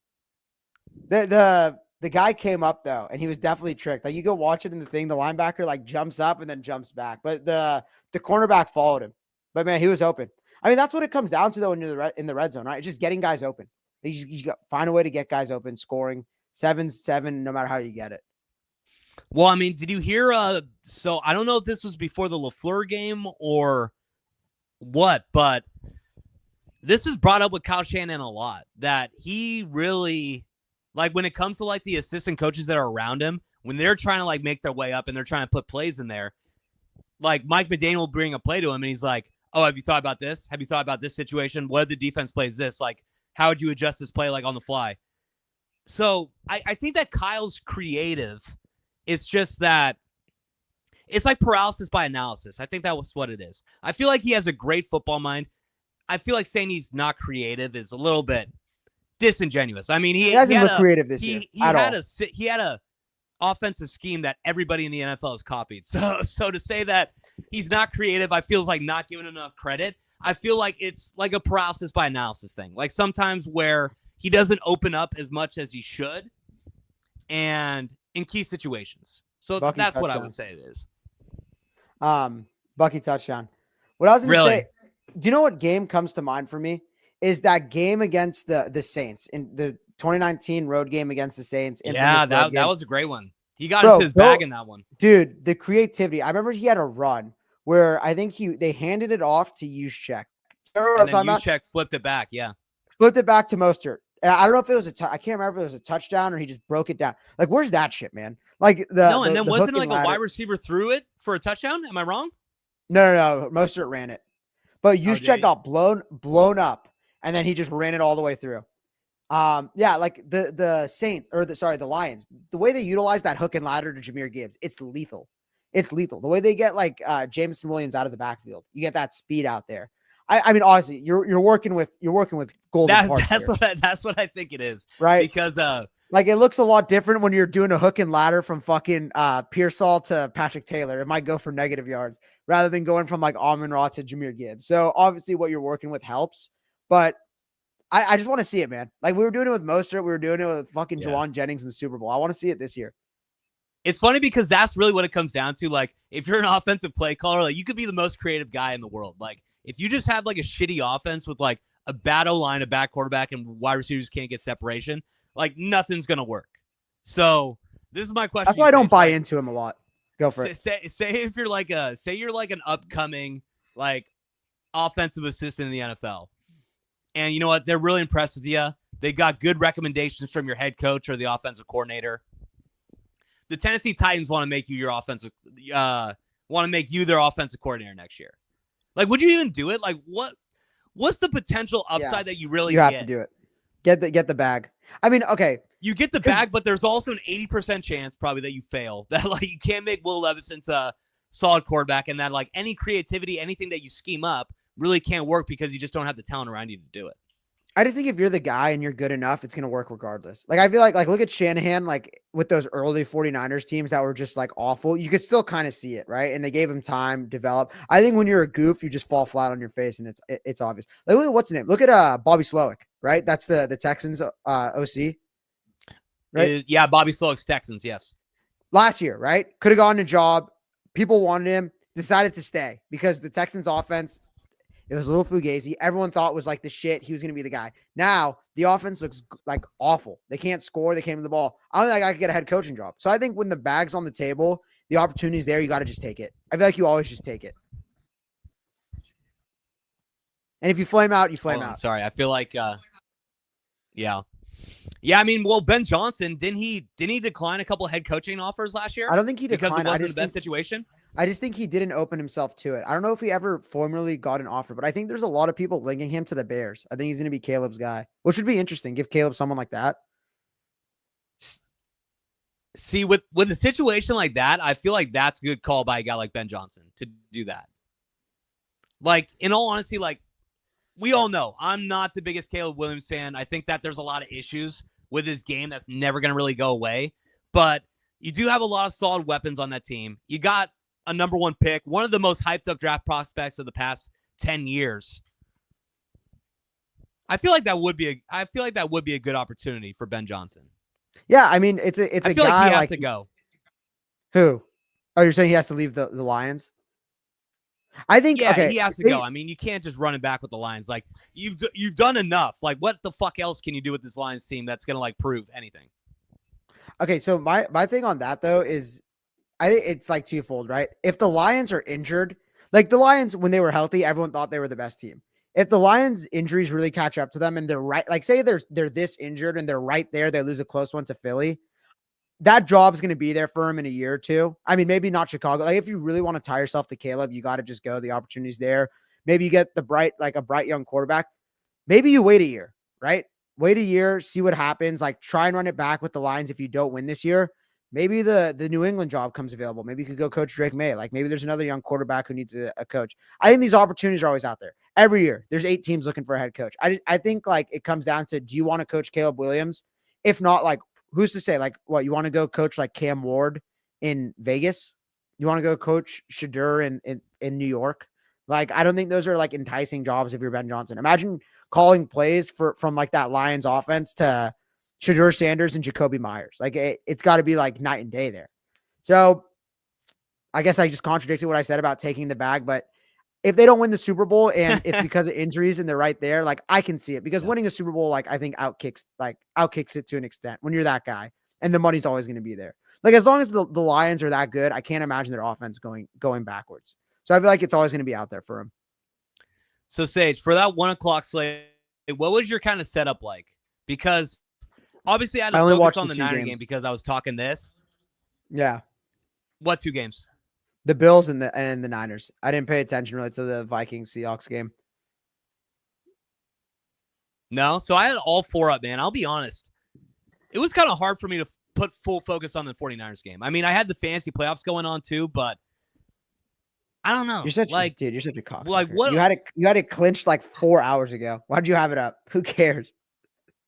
How excited are you for the next 2 Niner games? Like, realistically, like, I know it's going to be Monday night. Like, is there Dude, anybody in the Bay Area who's going to be like, I'm getting going so to the game. excited? Like, hey, like you're texting like all the buddies, like, hey, Monday Night Football, we're playing the Lions. Like, let's go out. Let's get I'm a couple going. drinks. Like, I will be there Monday. oh shit, are you?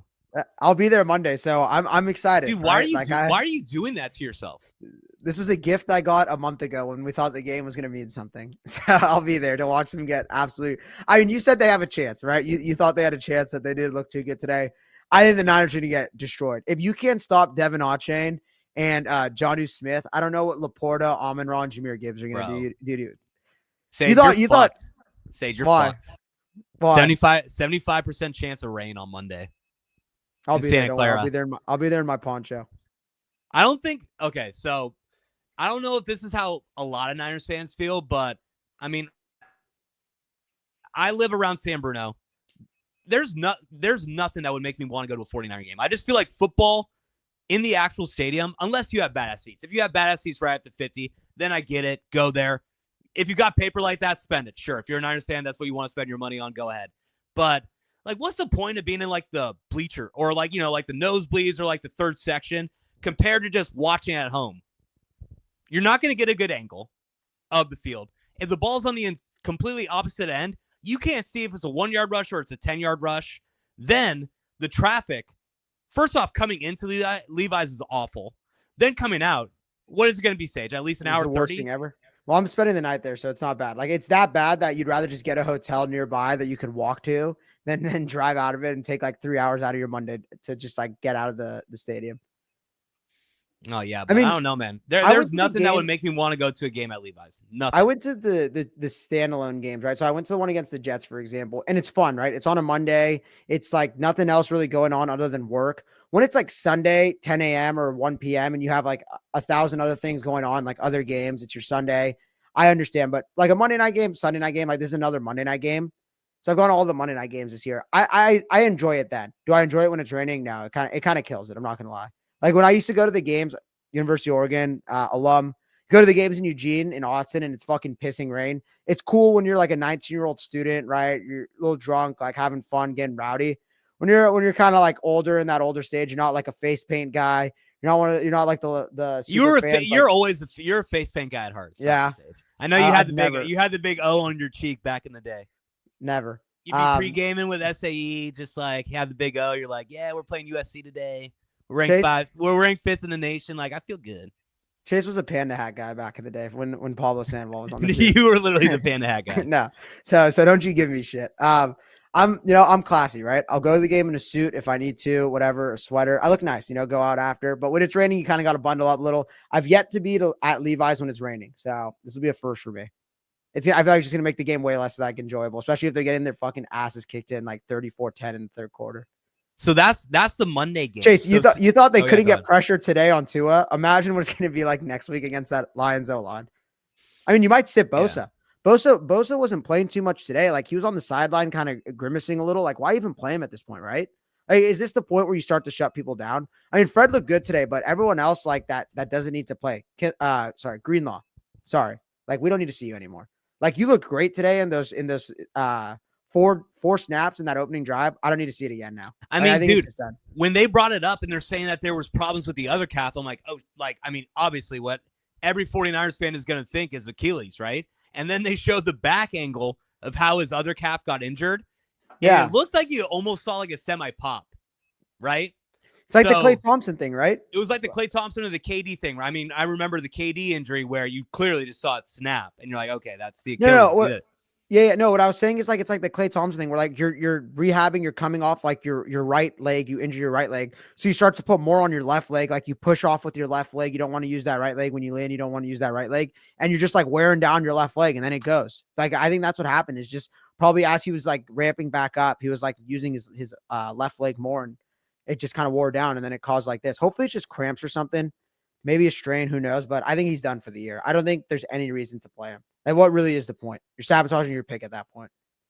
I feel like the thing that's tough with NFL teams is that if a guy's telling you that he's good to go and he really doesn't have an injury, what can you really do to be like, no, man, like we're gonna shut you down for the rest of the year? I think he has an injury. I think he really has an injury. No, I know, but like an injury to the point where like you can't do any like to like where like you're like banged up, but it's not an actual injury. Do you know what I mean? Well, I mean, yeah, but they brought him back. They brought him back from an Achilles injury. He got hurt last game, and then he got hurt again and couldn't finish the game. Then he gets a different injury this game and can't finish the game. So you almost can't play him. Like, what's the point? Like, would you really want to send Dre Greenlaw out there against the fucking Lions so he could just try like get hurt again, make a few tackles while they're down 34-10? Like, what's the point of playing this guy? Like, Trent, they said it. I don't expect to see Trent again. Fred, it seems like he's fine. Like that. There was a couple weeks there where before they even said he was injured, we're like, he doesn't look the same. Now, dude, that guy's a dog. That guy's a fucking dog. Now I think he looks like Fred, but if you didn't even want to play Fred, like I could kind of get, obviously it would suck. Like you don't want to just roll over and lose these games by 30, 40. I think it's a bad message going into next year, but if these guys are actually hurt, I don't want to see them out there. You have such a short shelf life in the NFL, especially as a defender. I'm trying to preserve these guys. The window's already as small as can be if you think it's still there.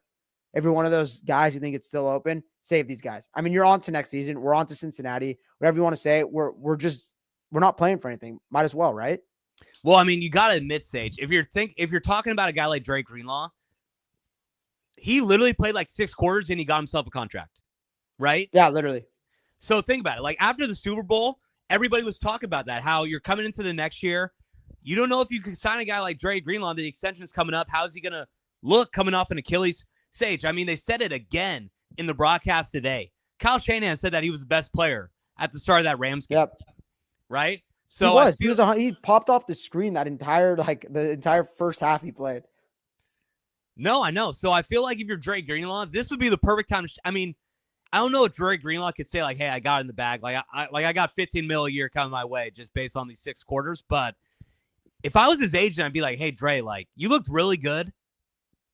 Everybody's been saying it. You're probably going to get a contract." Like you said, Sage, I mean, we've seen with Klay Thompson where you have an injury, then you're kind of compensating for that injury, and you fully fuck up with another injury. So, yeah, I'd probably sit him.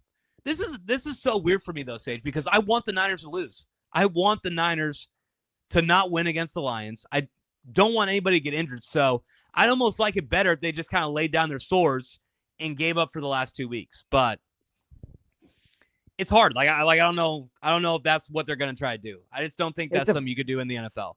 It's just like, it's a football roster. Like, it's a football game. How could you tell these guys like not to try, right? Like, it's impossible. It's literally that's impossible. where you really get fucking injured. Unless you're the New York like Giants. NFL half-ass. What do you think of the Giants ever today? That's a team that quit. The New York Giants? Yeah, that like you don't want to be the Giants. Dude, my fucking boy Malik Neighbors. So to everybody who's listening right now, maybe kudos to me. Maybe you're a little bit new to the stream. I do not like Malik Neighbors. I think he's a diva. I just don't like the guy. Was going up against him in the fantasy semifinals today, Sage. Oh, of course. The garbage time catches? The dude was trying his best. I think he maybe in the last 10 minutes when they were down by 30 points, maybe had like 12 reds or 12 end zone targets. Like every single time it was panning over to the Giants game. I'm like, oh my God, that's Neighbors up in the end zone. And then like some guy would come in last second, deflect it. But yeah, of course Malik Neighbors is still trying to get his like a diva wide receiver. And in the meantime, trying to fuck up my fantasy game when the game's totally out of reach. But yeah, you got to say that Dable's gone, right? Dable's gone. It's kind of crazy, right? Like you heard the thing about Belichick, how like he didn't even want to really interview with the Giants because he liked Dable and he thought that like they have a good coach. He said like the coach isn't the issue, it's everything else. Like basically saying like their roster and their ownership sucks. I do feel for the guy, man. Like you want to talk about what the Niners are working with? Like look at the Giants, man. Like it's Tyrone Tracy Morgan and Malik Neighbors and then a whole bunch of nothing. Like they are awful. That team is, that O-line is awful. That D-line is great, but they're now injured. They don't have any of their starters, which is funny because at the beginning of the year, they looked like one of the best D-lines in the league. Like they were actually like competitive because of that D-line. You cut Daniel Jones to go to Tommy DeVito and was it Tim Boyle and then Drew Lock. Your wide receivers are just a bunch of busts and then Malik Neighbors. Like all these guys that you've drafted, like Jalin Hyatt, Darius Slayton, all these guys that you thought would pan out haven't panned out. I think they had Dante Pettis in there for a little bit. I don't know, man. Like the secondary is awful. They just have nothing going. So I can't really judge Dable because he was good that first year, man. Like he made a playoff. and he won a playoff game with Daniel Jones. It's so funny though. If I don't know if you watched it at all, Sage. Did you watch the Hard Knocks before the year started? No, I didn't watch it at all. I honestly couldn't tell you who it was. It was the Giants. So the Okay. Giants were one yeah. of the teams. I've seen some of the clips. Oh my God. I mean, if you watch any of the Hard Knocks and then you went to Vegas and you're like, oh, Giants plus 5.5, or like over 5.5 wins, you're an idiot. I mean, everything with this team just looks so toxic. Like the funniest clip, I can't wait to get into the westbound and around because I have a lot of takes on these teams. I think that everybody's seen it, but the clip where John Mara comes in and he's like, basically like saying like in like mafia code, like if you let Saquon go and he goes to the Eagles, like I'm gonna end up fucking firing you. Like I'm gonna be he's like I'm gonna be really, really, really concerned for all of us if Saquon goes to Philly. And they're just saying, oh, it's not worth it. We just don't think that it's worth that. We don't think it's worth it to pay that much to a running back. We don't value the running back position that much. And then Saquon today, I mean, you played him in fantasy, right? I think what did he have, around 200 yards today? No, he had 119 yards and 2 touchdowns in the first quarter. And then I think he finished with 150 and 2. They died him down in the second, third, fourth quarter. I mean, that start was crazy. I mean, he's going to break the rushing record, right? No, he's off pace now. He's not going to. Is he off pace? I think so. Well, maybe. I'm not sure. But I think this helped him today. I'm sure it did. I mean, 150. I could imagine he was probably like, but I think he had a bad week last week, right? Or no, I guess it wasn't bad. But it's just funny to me that you get rid of a guy like Saquon, right? And this guy ends up having one of the best running back years of all time. And then Malik Neighbors. Did you see the pre-draft interview that they did with Malik Neighbors? It was Dable and Neighbors. Okay, so it's 2105. So he's about 280 off with 2 games left. So he could get it, but he's probably not going to play week 18 is the problem because they're going to be locked into that 2 seed. I don't know about that, Sage. If you're telling me that Saquon needs 90 yards to break the all-time rushing record, you don't think that Sirianni is going to do that? You think Sirianni is going to be like, hey, Saquon, we're going to rest you up. We're playing the fucking Commanders at home next week. Yeah, just don't suit up today. No way, man. Chase, next 2 games, Giants and Cowboys at home. He could easily do it. He could do it against the Giants. He could straight up just do it against the Giants. If they could Wouldn't that be sick if he did it against the Giants? He probably might. That's poetic justice at its best, right? That's what it's lining up to be, right? I mean, dude, I hate the Eagles so much, but goddamn, like I love the way they're run. I love how they just like it's the opposite. Well, they lost today. I mean, that wasn't good today. But Jalen Hurts got hurt. Come on, man, right? They were dominating that game. That looked like it was about to be 42-0, and then Hurts goes down with a concussion. Dude, Kenny Pickett looks so bad. He's terrible. That pick he threw in their own territory. I mean, he looks like a Walmart Morgan Wallen. Who throws interceptions. Yeah, he does. I've said that before. He looks like Morgan Wallen, right? Yeah. If I was playing Jaden Daniels in fantasy, I would be so pissed at Kenny Pickett because you knew that was going to be a game where the Eagles just possessed the ball for like 80% of the game. The Commanders couldn't stop them. Jalen was running. Saquon was running. AJ Brown run open, and then boom, concussion. It just flips on its head right away. Yeah, I know. It was crazy. But Sage, okay. I forgot. What games did you take this week in NFL? I'm 1-1-1 right now. So the Bills, which was awful. I pushed the Vikings. Oh, Bills. Well, dude, when they jumped out 14-0, I'm like, what the fuck's happening here? Dude, that was such a pathetic start. So it's like that defense is scary, dude. Like I've been saying for the past 5 weeks that I think Buffalo is my Super Bowl favorite. When they just got driven down by Drake May in like 13 degrees at home, I was like, okay, like maybe they can't get it done. And you see how KC looked against the Texans. I think they had their best offensive game. Chase, what I say about KC? When they need 30, they could get it. When they need 30, they could get it. Well, okay. So there were some changes though this week. Such as Pacheco's starting to get involved a little bit more. But that's always been a thing with them. Is you knew they were going to get these guys back. Like now Hollywood Brown's there. Yeah, Hollywood Brown's back. You know they're going to win it. I mean, but the thing is, I really don't think so. I really don't think so. Who do you trust? But they look good. They look good this week. I'll give them that. Also, okay, can we have a Texans conversation? What was like? Is nobody talking about how if you like? I don't have a place where I could gamble live. I'm sorry for Tank Dell. That looked awful. If I had any chance to bet all of my bank account on the Chiefs live in that game, I would have. You knew when they were all bawling tears that there was no chance. Chase, you got to no save this chance they were Westbound going to and win this around. game. What? You got to save it for Westbound and around. Fuck it. Let's stream a little bit. Let's just stay on here for like 20 more minutes. No, I'm good with it. I don't know, man. Like it was weird because I was watching it and I saw he got hurt and the music started. So I'm like, oh shit, he got hurt. And then they pan out and then it goes to Stroud crying. And I was like, bawling. Yeah. Bawling tears.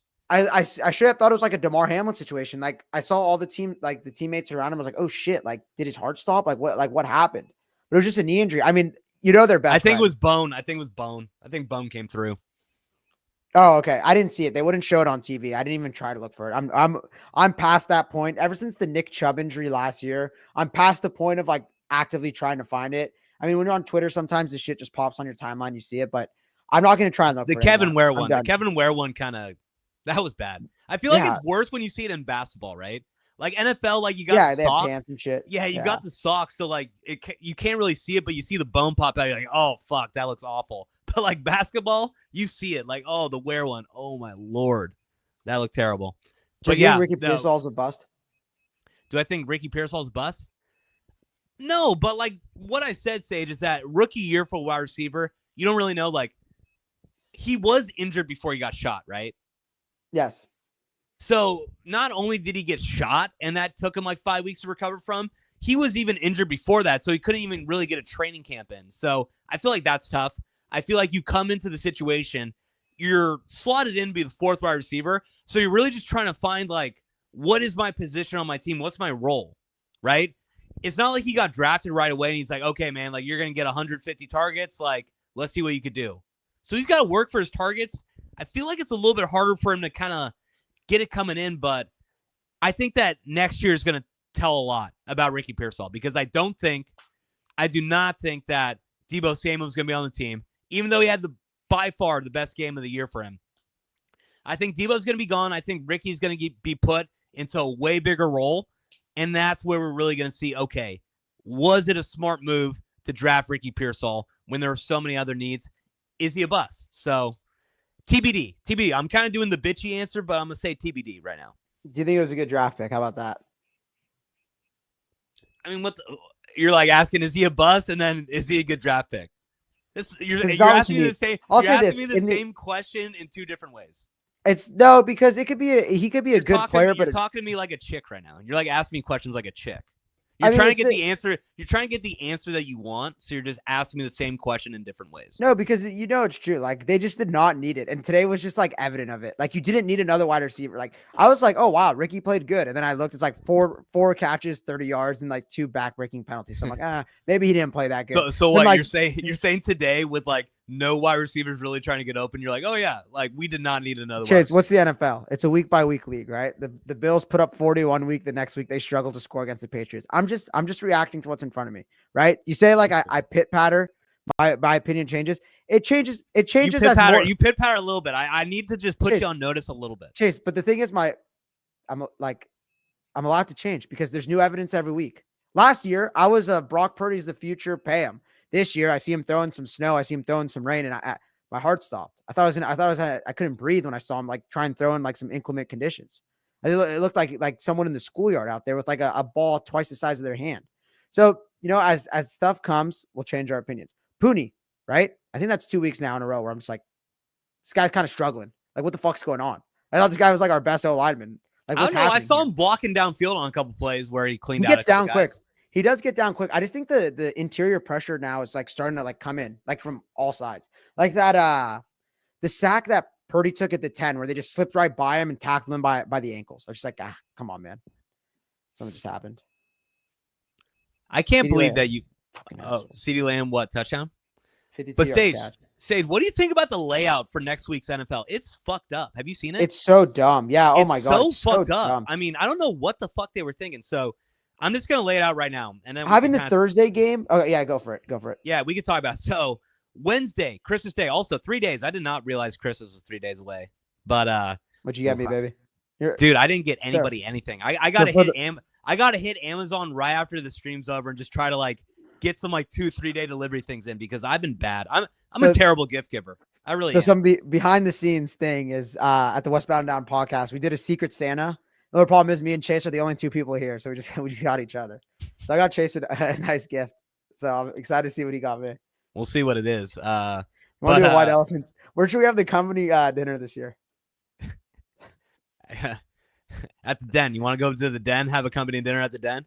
Yeah. House of Prime Rib? I'm down with House of Prime Rib. I'm going to guess chicken wings are on the menu at the Den. Oh, God. I can't believe you're hammering for chicken wings. But, all right. So, go for the schedule. Yeah, can I get to the NFL schedule before you criticize my cooking again? I don't know how my cooking's been involved on the past 2 live streams. But, so Wednesday, Christmas Day, you got Chiefs Steelers 10 a.m. West Coast time. Ravens Texans 1:30. I mean, those are great games. Can I say one thing real quick? I'm not going to say they're great. They're not great games. What? So Chiefs are -2.5. That feels like the biggest rat line, but like jump on it of all time. I cannot see the Steelers moving the ball in the Chiefs or at all. I know thought it's a you road liked game, the Steelers. I thought you liked the Steelers. I thought that Mike Tomlin is one of the most underrated coaches in the NFL. I thought what happened to Road Dogg? I never said he was underrated.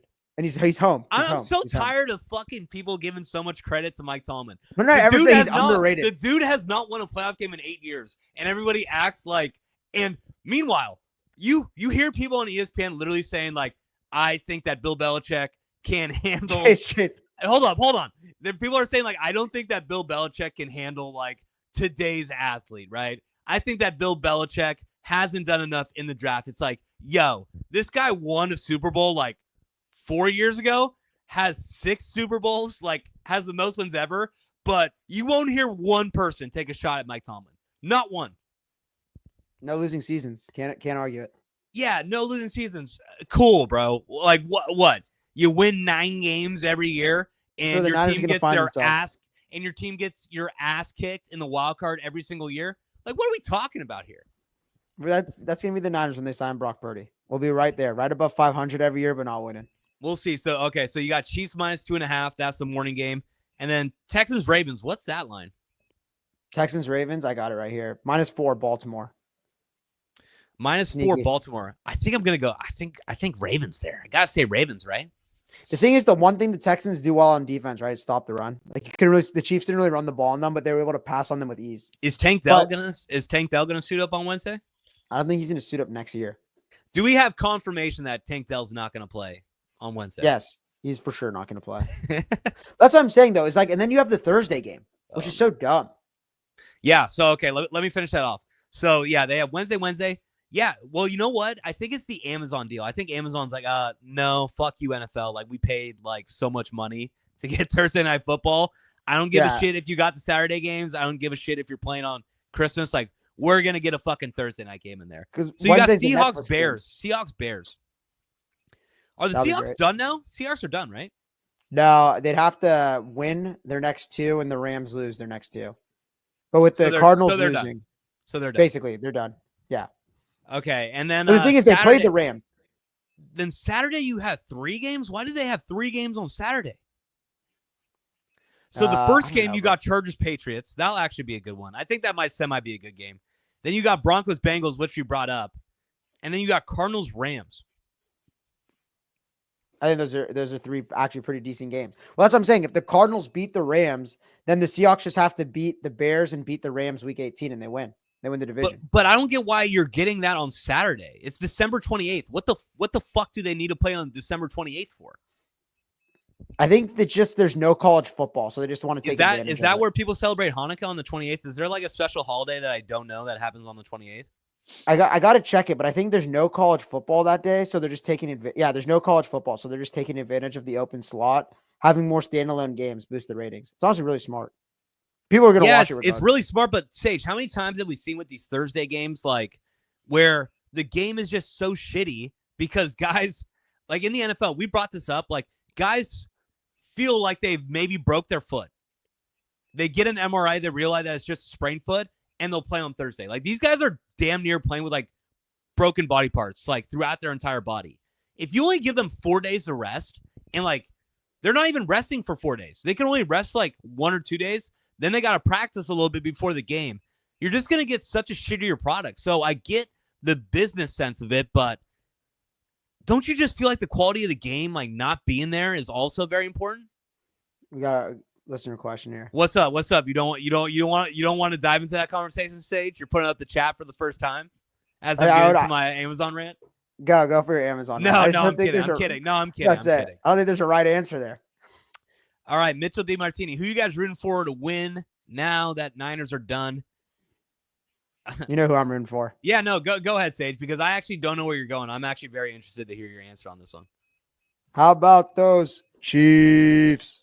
You can't actually be okay. Outside of betting on the Chiefs, you can't actually be rooting for them. Well, I just know I'm going to bet on them every round of the playoffs, so that's who I'm going to be rooting for by default. If I could pick the winner, hand-pick the winner, I'd want the Bills to win. You probably rooted for Joaquin Phoenix in Gladiator too. You're like, yeah, hey, dude. His dad didn't love him. Like Maximus, everybody loves Maximus. Like I rooted for Thanos, bro. I'm always on the wrong side of this. Like I want the villain to win. But well, hey, bro, dude, that happened to his planet back in the day, so he has a reason for wanting to kill half the population. I think honestly, don't Marvel movies suck? Can we just throw that out there too? Course. Maybe get the Marvel movies suck. Every single time I watch a fucking Marvel movie, it's the same fucking thing. Okay. I want the Bills to win, but I know I'm going to be rooting for the Chiefs by default because I'm just going to bet them. Like if the Bills go to Arrowhead, just give me a fucking answer. Don't say, oh, but I'm going to bet on the Chiefs, so I'm going to be rooting for them. Just looking at it right now, give us a straight fucking answer for once. Chase, it's impossible. Who do you want to fucking win? Who do you want? I want the Bills to win, but it's different because if the Bills go to Arrowhead, I'm going to bet on the Chiefs. So I can't say I want the Bills to win where when they play the Chiefs, I'm going to be rooting for the Chiefs. See, that's why it's hard to debate against you, Sage, because you always have these like little fucking things, right? You can't ever just give a take and I could just debate your take and then we see who wins. You always have a thing where it's like, I want the Bills to win, but eventually, like when the Bills play the Chiefs at Arrowhead, I'm going to be betting on the Chiefs. So then I want the Chiefs to win. And then 3 weeks later, before the Super Bowl, you're going to be like, yeah, I've been rooting for the Chiefs all fucking playoffs ever since the Niners got knocked out. So like you're kind of like always dodging by like giving like multiple what if I don't like it. I don't like it because it's always like hard. It's always hard to like kind of check and see like what your actual takes have been. No, I feel like I'm just out there. I feel like I throw a variety of takes. All right, do you want to throw a guess out for who I'm going to be rooting for? I'm going to guess you're rooting for the Lions. They're two. That is a tough one because if Dan Campbell wins the championship, he is forever probably the biggest legend in Detroit, right? Like that's all he has to do. No, that's all he has to do. If he wins a Super Bowl, the Lions have won a Super Bowl, which is something that we never thought was ever going to happen. Also, have you been seeing like the economic numbers that have been coming out of Detroit and like the murder rates in Detroit the past 2 years? No. Ever since the Lions have been getting good, the murder rates in Detroit have been going so down. The economy, local businesses shooting up. Dan Campbell is literally saving Detroit. This is something that Ford Truck could not even do. So if you get him a championship, yeah, and like all the stuff that you see in the Hard Knocks, like it actually equated to a Super Bowl. But then I got Josh Allen. Like I want to root for Josh Allen too. Like I love the city of Buffalo, Bills Mafia. I mean, if I had to choose one, Sage, I think I'd rather just the Lions get the Super Bowl out the way, right? I can't really root for an NFC team. The Niners are actually out of it this year, so I could actually root for an NFC team. I'm going to go with the Lions. I'm going to be rooting for the Lions. Chase, what do you think is more torturous? Being the Bills who have been there 4 times and haven't won, or being the Lions who just haven't really sniffed it? What do you think is worse? Or like, what do you think is more like heartbreaking? So this is what I'll say. It definitely are the Lions because, I mean, you kind of realize this too. We're in the same game now. When you're coming back to the drawing board, getting ready for games where literally nothing fucking matters. Yeah. Imagine being like a Lions media guy and it's like by week 4, you're like, we're done. We're 0-4. Our team sucks. Our defense can't get a stop. Our offense can't get a first down. Imagine just like years, decades, like you could make millennia of not winning a fucking game. Like that's just got to be torturous. It's like, what is that stuff called? Like, where like, I hate to like say this, but like in bed, like you like to get like hurt. What is that called? Bondage? No, come on. Okay, you expect me to know? Oh, it's like a fuck. You're gonna get disappointed that I don't know the answer. I figured that'd be like Gabe McCaffrey in the stream. Oh, no, but it's like a masochist. Like you'd have to be a masochist to like actually like enjoy being a Lions fan for the past 50 years. You know what I mean? It's like Mel Gibson in South Park. Yeah, it's like Mel Gibson in South Park. Like you actually. I hope you don't torture me. Yeah, so use those whips over there. Yeah. So I gotta say Lions because this is like an argument with the Niners though too, right? Like whatever happened with the Bills for the past 4 years, like, or the Bills in the 90s during those 4 years where they lost 4 back-to-back Super Bowls. Is it tougher like getting to the ultimate point and not getting it, or just like being completely shitty? I think being completely shitty is tougher because you have nothing to look out for. Maybe we're spoiled, but as being a Niners fan, as someone who's like gotten there so many times and just like come short, like in my lifetime, I think it's so much worse just like having to deal with that failure. When there's expectations, it's like way more heartbreak, right? The bigger they are, the harder they fall. Like when you're the Lions and there's no expectations, there's no heartbreak. Like there's like been 3-4 seasons of my life where I can't even think of NFL for like 3 or 4 months. Like I'm just done. Like I'm just so distraught, so heartbroken that like it actually impacts my mental health. Like I'll be yelling at people. So this is like, good. I'll be this like is walking good. around pissed off. What did you do the day after the Super Bowl? I worked. It was fucking busy season. I went straight back to work. Oh shit, you were straight at work? So that's almost better for you because I took the day off expecting them to win, expecting to be hungover, expecting to still be up from the night before celebrating. So I took the day off from work. Bro. You know what I did, Sage? I don't know. Tell me. I literally woke up maybe around like 10 o'clock, threw on 95.7 the game, listened for like 30 seconds, immediately turned it off. I'm just like, I can't do this. I got a sandwich in Pacifica. Dude, I drove all the way past Santa Cruz. I was just driving. I was just listening to Tom Petty. I bought up cigs like halfway down the drive. I was just chain smoking cigarettes in my dad's truck and was just going down the coast. I did not know when I was going to stop. And then it got dark out. So I'm like, okay, I'm just going to go back. Like I can't like see anything. But yeah, that's how I dealt with it, man. It was fucking tough. Sounds like I don't think Lions fans are ever doing that where they have to like drive like fucking for 5 hours to get over a loss. At least 50 years in the back. You're never that high. I mean, it's the Niners and then like the Saints for a little bit, where it's like the only 2 tortured franchises of the 21st century, I think. So, dude, next Sunday, I'm looking at it right now. You only have 2 1:00 games. You have Cowboys, Eagles, and Dolphins, Browns. Do we have anything there? I don't have anything there. And the 10 a.m. slot, like you got Packers, Vikings. That's good. Jets, Bills. I don't know. Let me see. And then the rest of the games are shit. Dude, Sunday's gonna suck. Yeah, I mean, so spread out. It's Falcons Commanders. Do you have anyone on? No one on the Chiefs. So that Christmas slate is kind of pointless for us, right? Yeah, but those are great games. I mean, think about it, Sage. Okay, so do we want to loop a little basketball in for like a couple of minutes before we hop off? Yeah, that's actually a good take. Now that NFL's on Christmas Day, do you watch any basketball? Because I remember when I was a kid, Christmas was all basketball. I mean, I remember listening. I remember watching like Kobe play LeBron. Like they would always have Kobe play LeBron on the Christmas Day games. You'd have Mark Jackson saying the bank is open on Christmas, and like the best. No, that was literally what Christmas was. Christmas was NBA, and now I feel like I haven't watched NBA except for the Warriors on Christmas for at least the past couple of years. So I think that's like the thing, right? Is like being a Warriors fan and like always having your team play on Christmas. I just think like it just adds to it, right? I feel like it's one of those things where it's like because you're getting a good game. Like last year it was the Nuggets. This year it's the Lakers. Like LeBron versus Steph on Christmas. I'm going to be tuned in, right? As a Curry fan through and through. Like I'm going to want to watch that. I don't care who's playing like in the NFL. I'm going to have my eyes on it at least a little bit. For like if you're like a Bucks fan, right? A Milwaukee Bucks fan and your team's not playing, how could you really watch the NBA? Unless you're just like an NBA like head like through and through, like you're just a ball knower. You just want to be like looped into the league. But the NFL just like if it's not your team, the NFL just dominates.